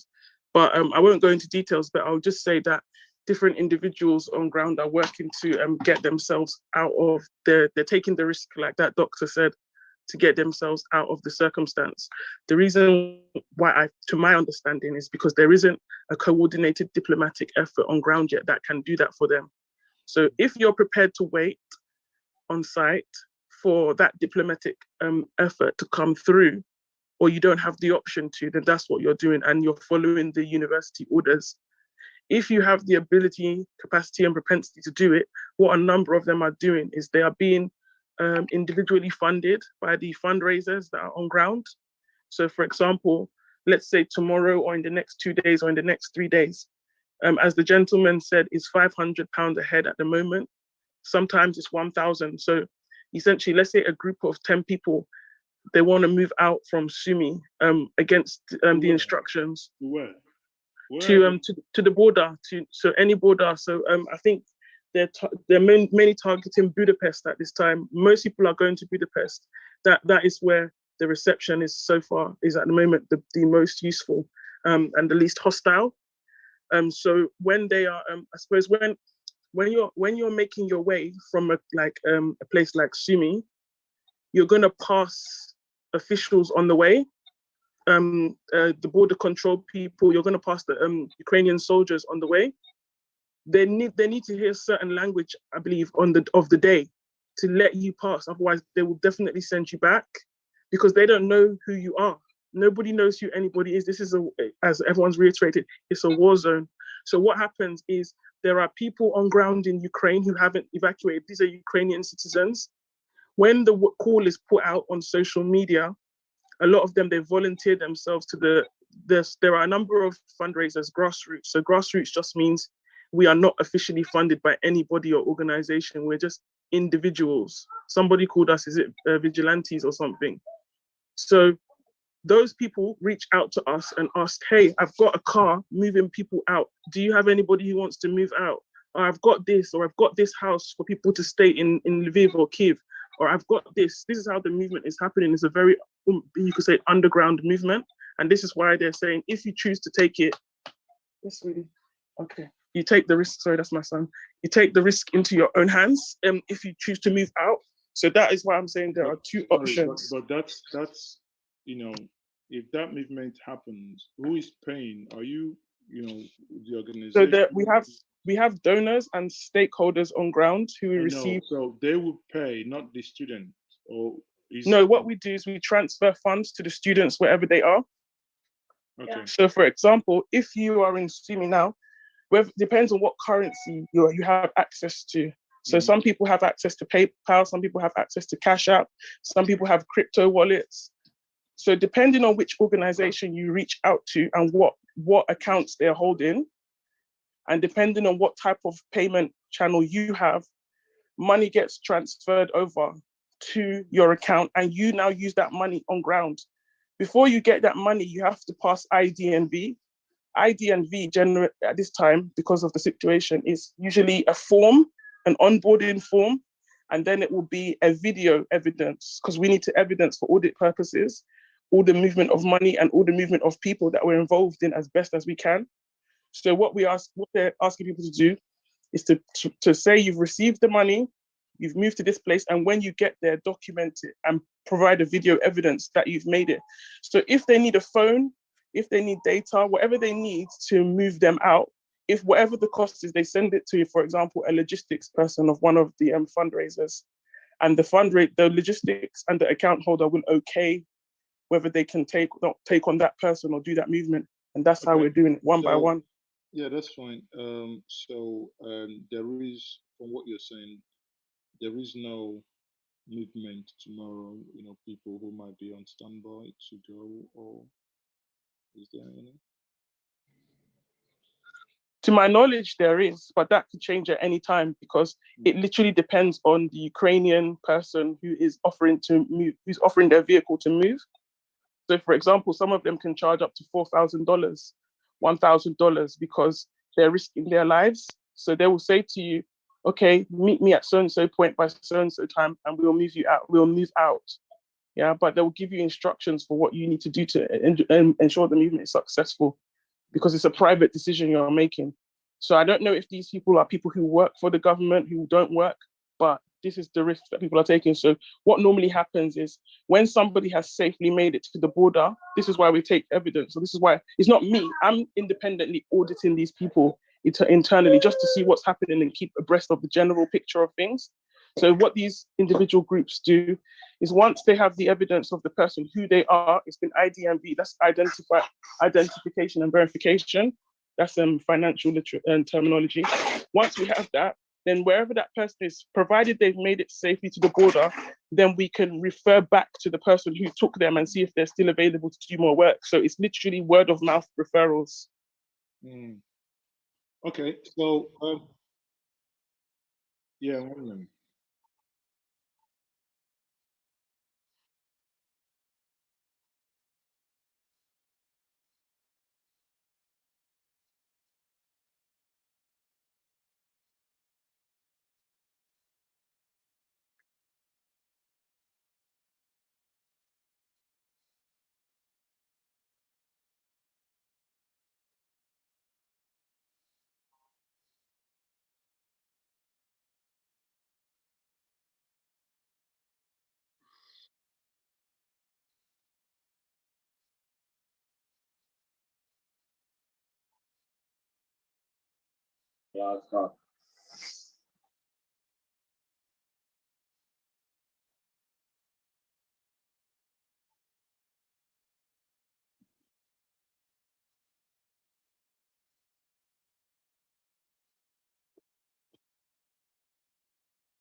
Okay, sir, just to let you people know, if you're still in Sumi and then you're able to find your way to Poltava, I would advise you take a train, which should get you to Tenopil. And before I left, I already paid a month rent in Tenopil, which is still running.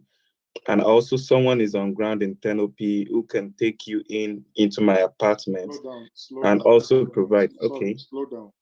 You're talking about Sumi to Poltava. Yeah. What does the individual get from Sumi to Poltava? Yes.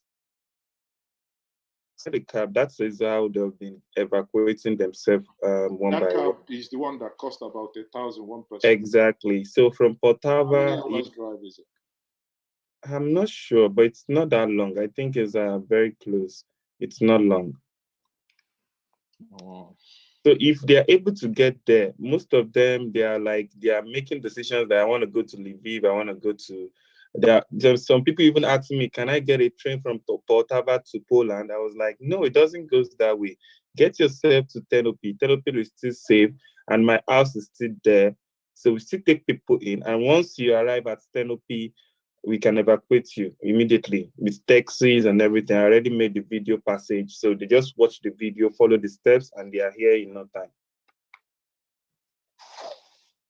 Okay. Poltava. I'm just checking it out. It's about 2 hours, 3 hours journey. Yeah, that's where those drivers are taking them actually, the train station in Poltava. So if probably they're confused of where to go next. If you get to Poltava, where next? They can head straight to Ternopil. Okay. If probably there's not alternative for them to, or probably they don't know how to evacuate.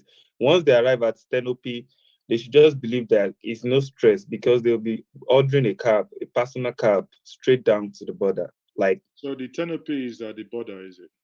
No, it's not at the border. The Ternopil is actually where I was staying before I got out. So my house is still there. We can take them in for the night, and probably first thing in the morning, we can also get a taxi who is just going to drive them straight to Uzgorov. Because I'm looking at it from Sumi to Poltava is about 3 hours, and is about 10 hours plus. Yeah. Poltava to Ternopil.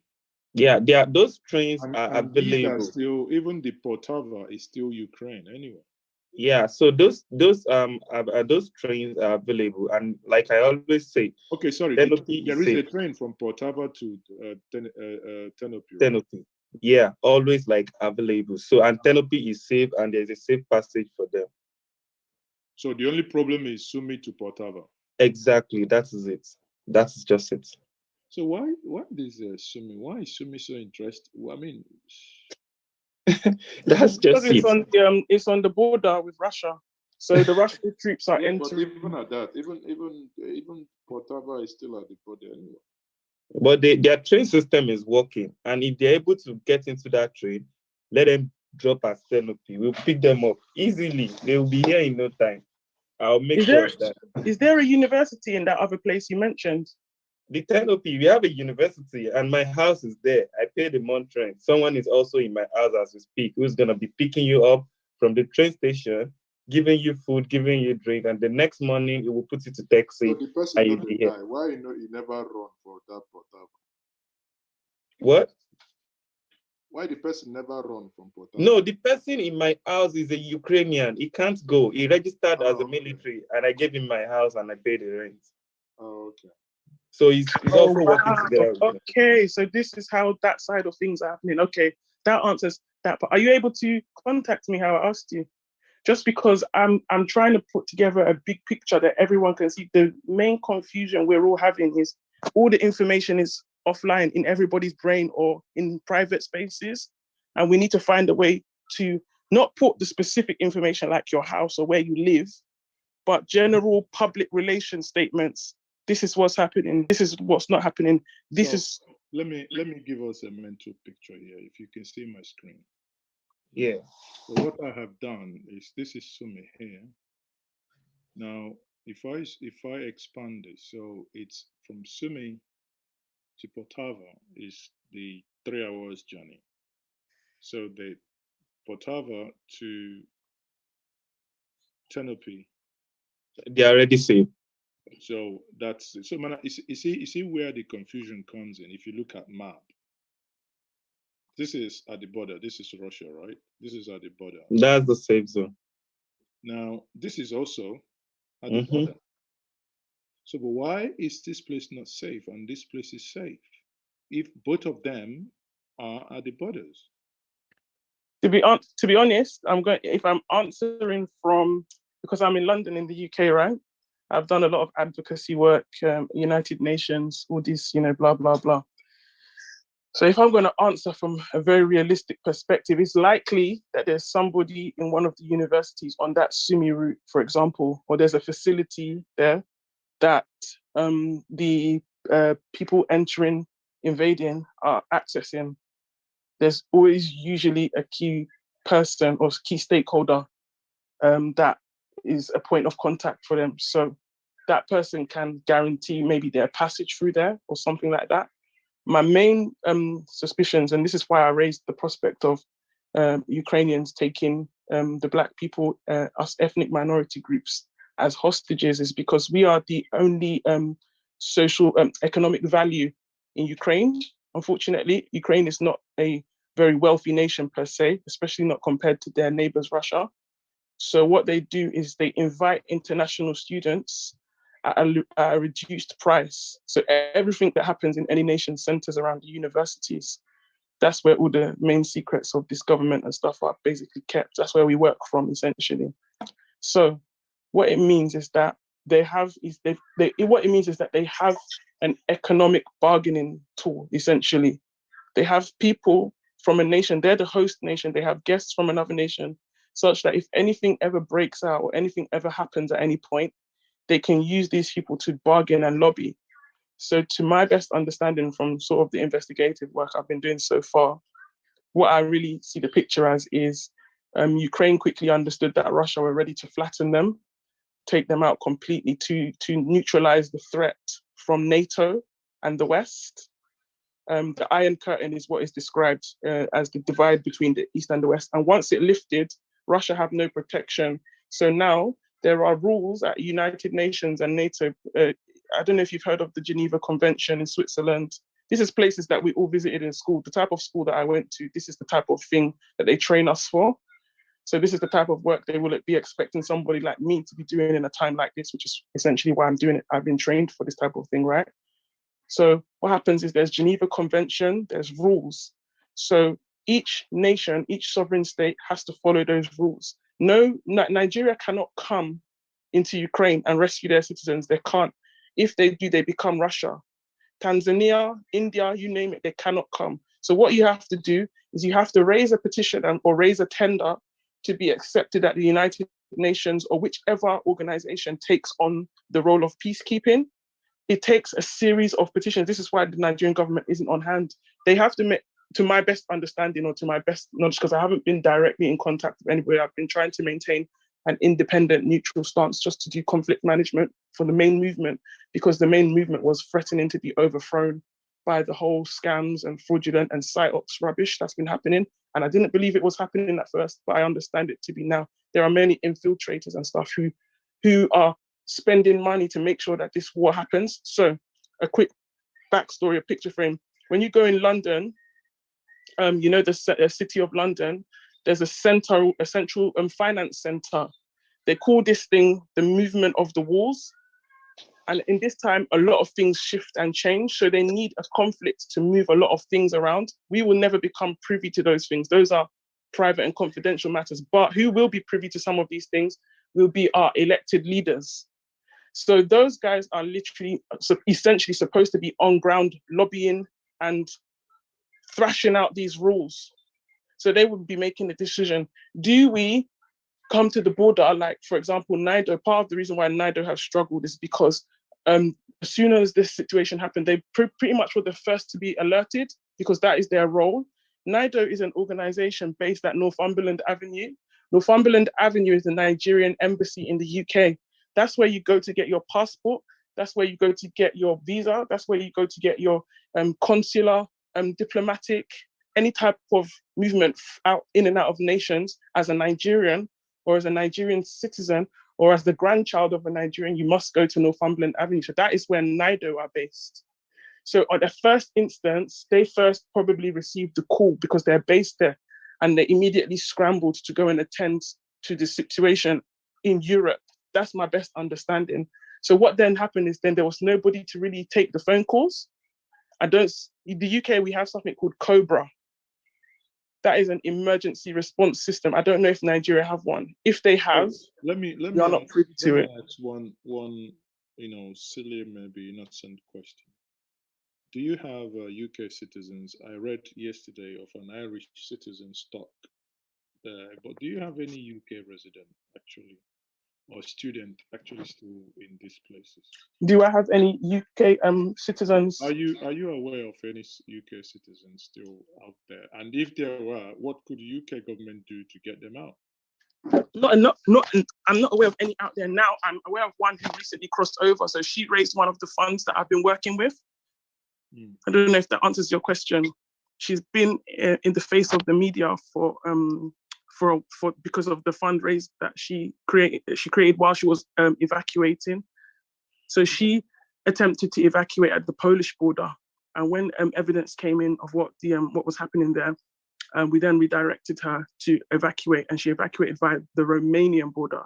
So when she crossed the border into Romania, she was in a hotel, which was basically a hostel. So she opened a room to speak, and I co-hosted for her. So she now expressed what happened.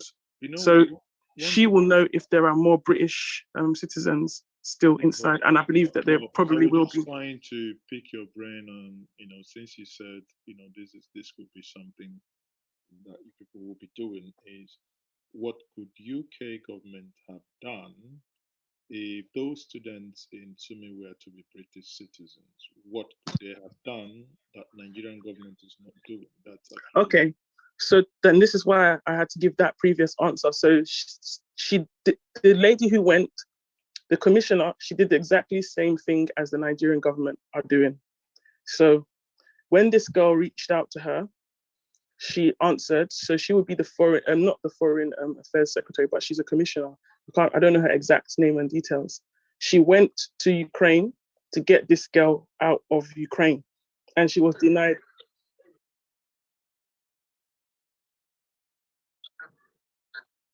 Oh, for your no, okay, from my side. No, no, no, it's fine. It's fine. Where is it streaming to? Because I'm not aware.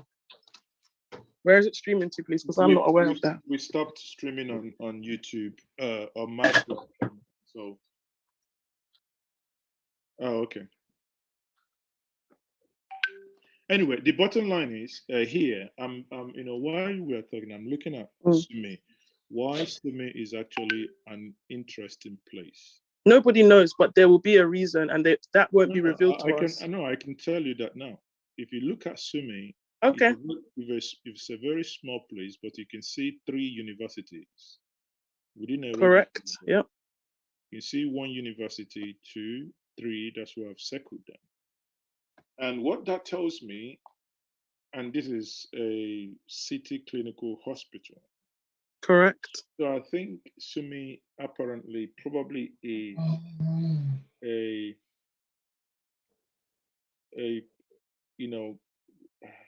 it's a hub. It's a hub. Exactly, like something like a hub that produces brighter people. Students, medical. Because this is I know someone here as a medical student, and this is also a medical institute. So the story is beginning to come together. Actually,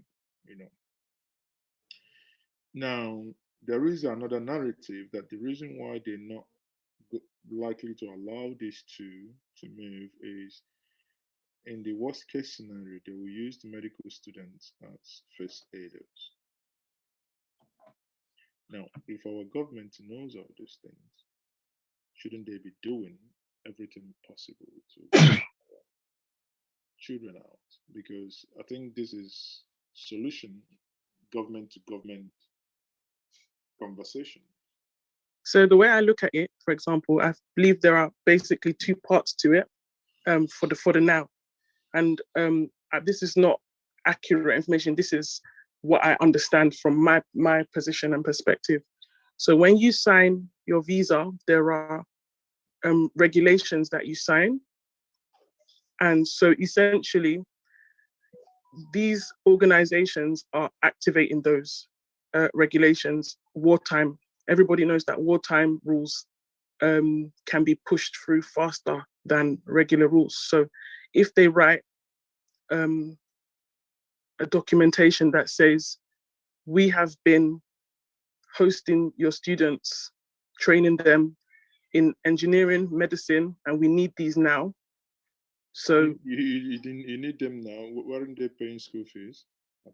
So this is why I'm saying I'm being not careful with my language because I don't know anything, but I'm saying from my experience, you have your Hello? Olusegun, we can hear you. Okay, sir. But I want to ask a question. But one of my roommate, I think he have invitation from his sister saying it's everything to him, his document to go to Ireland. But Chidi, I think you should stop streaming because people are saying they can hear that you have no audio. Chidi? Hello, sir. Go ahead. Yes, his sister sent the invitation. Like this time he says they're writing about it that my brother is coming because of this. What happened in Ukraine? How can I process it to go and meet his sister in Ireland? Sorry, I didn't get the question. Come again. I'm asking it's one of my roommates here. His sister sent like invitation to him, sent all his documents, all everything to him. But how can I process the visa to that island? I'm talking about Dublin. Yeah, but you can only do that once you get out of Sume. Okay. You need to get to the border. When you get to the border, you go to Irish embassy in the country. Okay. Now the challenge you're going to have is, before now the invitation is a visitation. Yes. But now, because of the war, it can no longer be classified as visitation.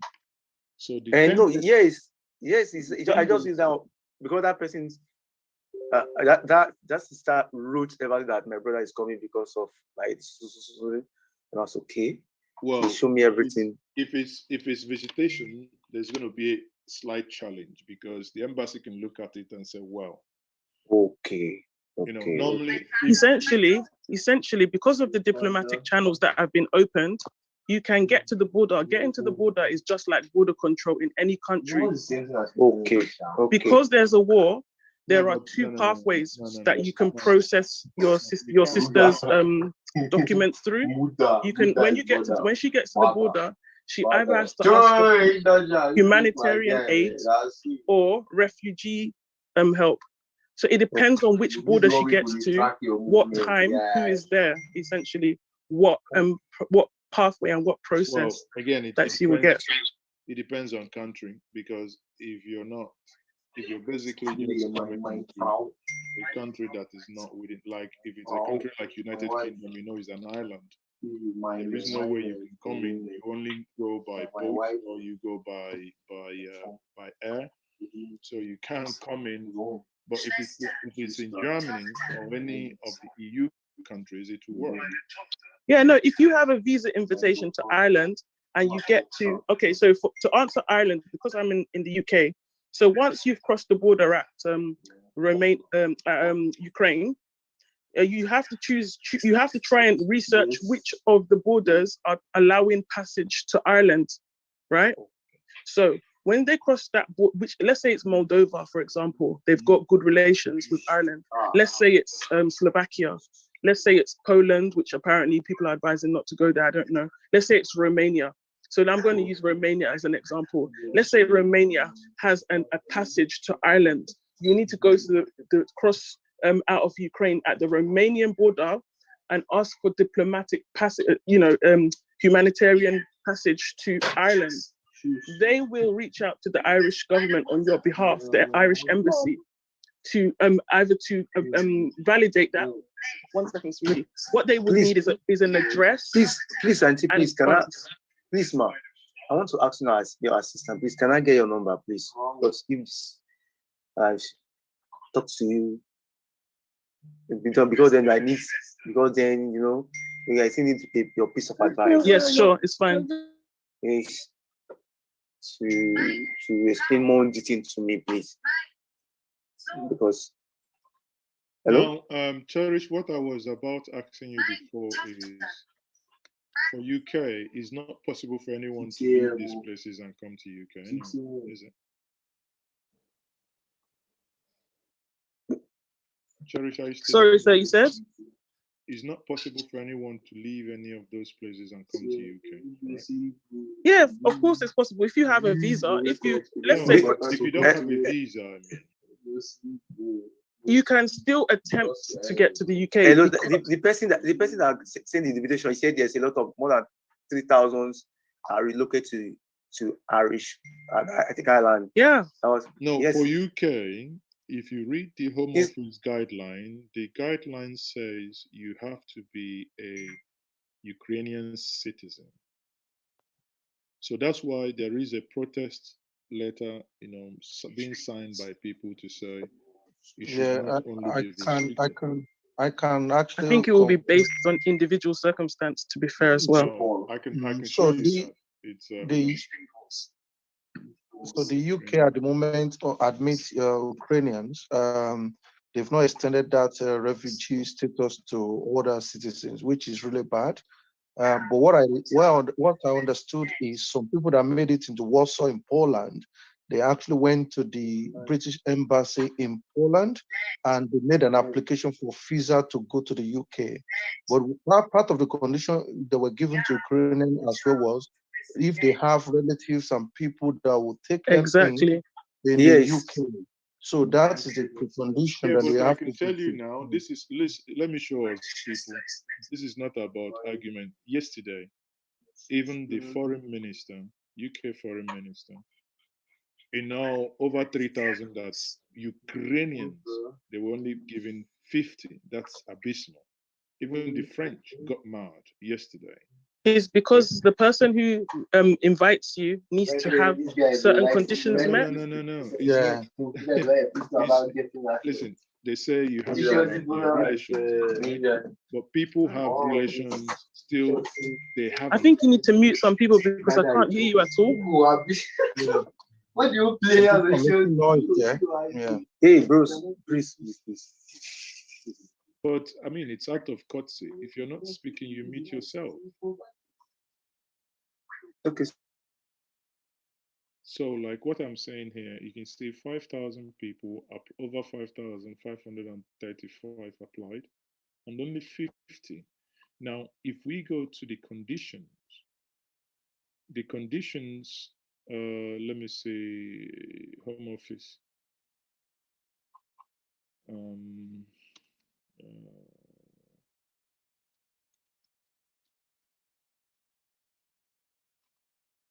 And the conditions are very, very clear. Now, entry requirement. If we go to the entry requirement,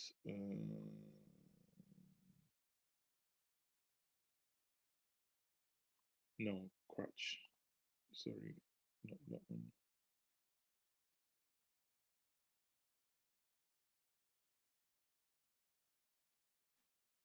The entry requirement has it, it's only one clause that actually, damages the whole nonsense.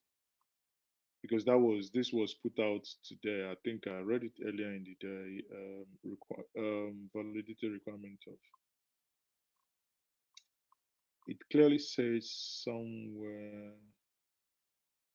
eligibility.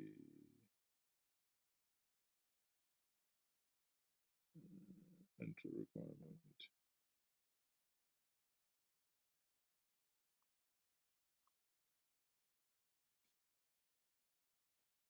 That's where he says about the relationship, right? It got to be, the person has to fulfill this. It got to be British citizen. I mean, those ones are not actually the issue. The issue here is ordinary resident in Ukraine.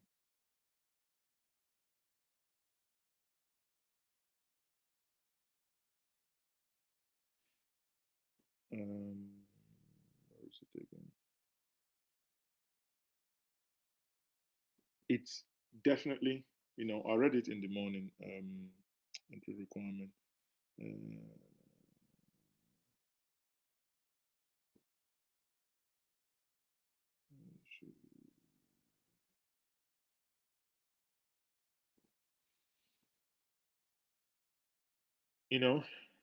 And if the, I think, the discrimination is everywhere, honestly. Discrimination is everywhere. I can't remember what it's called again, but if at the end of the day. Okay, while you're searching for that information, the two visa restrictions I know, because I know not enough people that are doing it here. You need to have 18,600 as your salary at this time, or the person who is inviting you needs to have.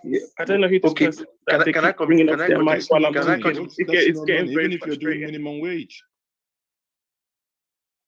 Hello, can I contribute? The person that sent the thing to me is a midway nurse in UK, but he told me everything that just to go to the embassy, apply. He sent me driver's license, passports, all these documents, and anything, the card that used to say just to go there and apply. So let me try one last time to just tell you the process, because I'm getting tired, because I've been trying now for 10 minutes to try and just tell you the process. The person needs to qualify by their salary. So if it's a nurse, it should qualify. They earn over 18,600. The second qualification for the invitation to be accepted is you need to sorry, it's gone off my mind now.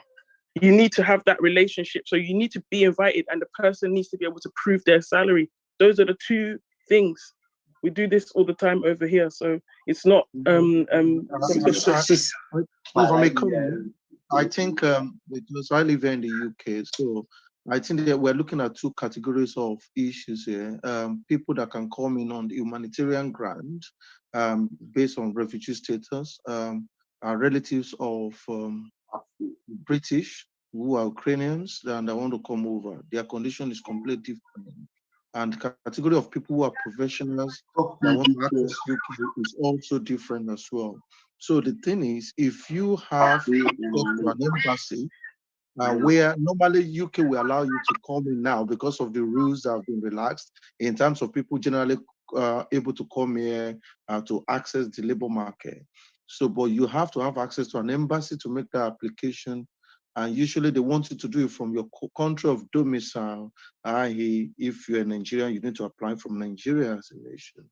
But for crisis going on, they've only opened that to not to only Ukrainians, which is why people are putting pressure on the government to review exactly that. what I'm saying. Yeah, this is what the moderator is saying. So yes, this they is, are saying this is why we have, this is why there is this. Let me share to us. This is why there is this signature, this thing This here. petition, yeah. This petition. So is it still on Ukrainians and children? Because when I last saw it, it was children, and we were protesting that children should not be separated from their families. So the one that I knew, children were being given, orphans children were being given universal diplomatic passage to the UK. That's so their right. They want elderly parents, grandparents, adult children, and siblings of British Ukrainian nationals. So and the position everybody knows of Priti Patel's, the Home Secretary, is very stiff. Yeah, she is. That's Way, the thing. she's going to work the rules. The challenge here, if you are applying for like this, you bear in mind these are students. Normally, they would have between the month of March, April applied for their visas, 6 months visa. They will give them 180 days. They can come into the UK for their summer holiday. That's right. Actually, with the intention that they will go back. So to answer Clement's question, if the girl is below 18, below 19, because she's in education, she will be considered a child. If the person is not in education and is below 18, they will be considered a child and they should have direct passage. Hello? It's me. It's not that person. It's me that happened to. Hello? Okay, are you free to share your age? My age is are you over 18? I'm 34 years old. Okay, so now this is the challenge. You're not Clement. So, the only thing is, if in hindsight, all the students should have actually applied for their UK visa before this useless war started. By now, if you just get into any country, enter plane and run away. Then come back here to begin. It's not always possible, but yeah, I do understand. But already, if not because of this fighting, I've already wrote my invitation letter for visiting for this holiday, because I'll come back. So the latest information I have from someone who is close to me is he had actually traveled from Poland into Germany now.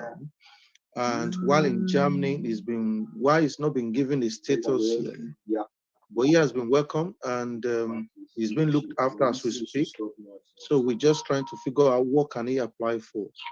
So I think the key thing is for people in Somi to get out of that place. Find yourself to a neighboring country that will receive you. There will be a channel for you to take your next step there. So I think what we should encourage them is get to safety first. The secondary issue of what happens to me now can be dealt with. This will be aftermath. And this is something we are going to deal with in months or years to come now, because it's not enough to just get people out of there. We know we've seen cases of people that don't even want to go to Nigeria because they have so much uncertain future ahead of them. But the key thing is people need to be safe in the first instance. And I've seen a message on NIDO Europe platform. There's a lady there who has a direct contact with the foreign minister, and she's been updating us on their conversations. And unfortunately, I think the challenge is not having access from Russia into Sumy through the bus routes that have been provided. You can see how the door of this humanitarian passage is being shut every time because it's constantly being violated. So what we'll do is to continue to mount pressure to the right quarters so people can get out of that place. Okay, are you referring to the decision of Ukraine to refuse a humanitarian corridor to Russia? Sorry? Yes. So Are you referring? Okay. yes, because Russia is insisting that anybody leaving Ukraine needs to go through from now needs to come to either Belarus or Russia. And Ukrainians are saying no, that cannot be the condition for the humanitarian corridor. They should be able to go to wherever they want to go to. So that's to tell you there's a lot of manipulations there, and the people don't trust Putin to do what he says as we speak now. So we need to explore all options. And you've rightly pointed out that the federal government is having difficulty because I don't even think the airfield is operational where the people are at the moment. Because if there's no control system, how will a plane land, to pick people up? That so was these the are first the thing issues. that they destroyed. So yeah, they call it exactly. red tape. There's a lot of red tape to overcome. So these are the issues, and so it's a safe passage through the road to the nearest safest place for people to get out of that country, or people choose to for them to choose where they want to go to. So, and I think this should be our campaign, where we get the federal government to continue. And I'm sure and I'm aware that conversation has happened. The diplomatic effort has taken place at the Russian level. I heard the foreign minister himself saying he has actually spoken to the Ukrainian foreign minister, who has promised that this will happen. It's a question of when, and I know time is ticking. So let us continue to mount that pressure. There's a tweet I've just seen, which, if all of us can just continue to retweet to say, please, this is SOS from people in Summit. There's a video that backed it up as well from people from that side, which can go viral so that we can continue to cry out. And I've seen another post where somebody from Calgary is offering to actually send vests. This is protective vest, body armor, to people there. So they are looking for an organization that can take this on. But what I've suggested to the group I'm working with at the moment is that can we get Red Cross on board? Red Cross is not for white people alone. Red Cross is for everyone. I've seen how much they have been raising, but we need to have our channel into Red Cross to really tell them, because they're on the ground. I'm quite surprised that Clement said Red Cross has passed through their place and nobody spoke to them. So you need to be having conversation with Red Cross. Hello, sir. They came to our hostel. It's not they came to our hostel. We saw them, but they didn't say anything to us. So what did you ask from them? Because their language barrier, sir. Okay, so you need interpreter. So we need to find. Sometimes when you are talking to them, hello, sir. When they are talking to them, they will say Davai. After Davai, they won't answer you again. Yes, because they've been sent there on a particular mission. So yes, I know them quite all right. So this is where we need to get to Switzerland, possibly write something tonight or something to Geneva, to get them aware of this. I'm sure they're aware already, but perhaps we need to make specific demands and requests to them. I'm sure this has not been done. That's why there's no specific action taking place. Can I add some context, sir? Can I add some brief context to what you're saying? So what I'm saying is, Red Cross, why they're there on the ground to provide the humanitarian support to people there, buy basics, food, water, etc. They also equally have the resources to get people onto safety if there is need. But what is going on is that because they kept on relaying the statistics of how many people they are relaying the statistics of how many people have left Ukraine already. And if you go on their website, you will see that number there. So I think there might be an assumption that some people that are there, perhaps they've chosen not to move or to leave. And this is what we need to be specific about, that if federal government has a list, do we need to send this list of these our people to Red Cross as well? We don't need from to Geneva, have federal government Switzerland. list. We've yes, shared the list here before. So I know you have. So what I'm saying is that can we forward this list to Switzerland, letting Red Cross know these individuals need to leave that location because they are not safe. Because there could be assumption by those on the ground to say this might be people that just choose to stay in Ukraine because people are moving en masse. The number this afternoon was talking about almost 1 million or 4 million that have left already. Where did they get that from? So to add some context as to why this is quite difficult, again, You see the way we're finding it difficult at this level, the same thing is happening at that governmental level. So when they meet, this is part of the context as to why things are not necessarily moving so fast. But to keep it specific to you guys that are stuck in Sumi, this is part of the reason why I'm saying you need to know where you want to go and why, and if your visa will be accepted where you want to go. Because when you're passing the individual checkpoints on your way out of Sumi and then to the other towns, as you're traveling, the map that Njenje showed, there are checkpoints all along the way. So you've got Ukrainian soldiers and Russian soldiers.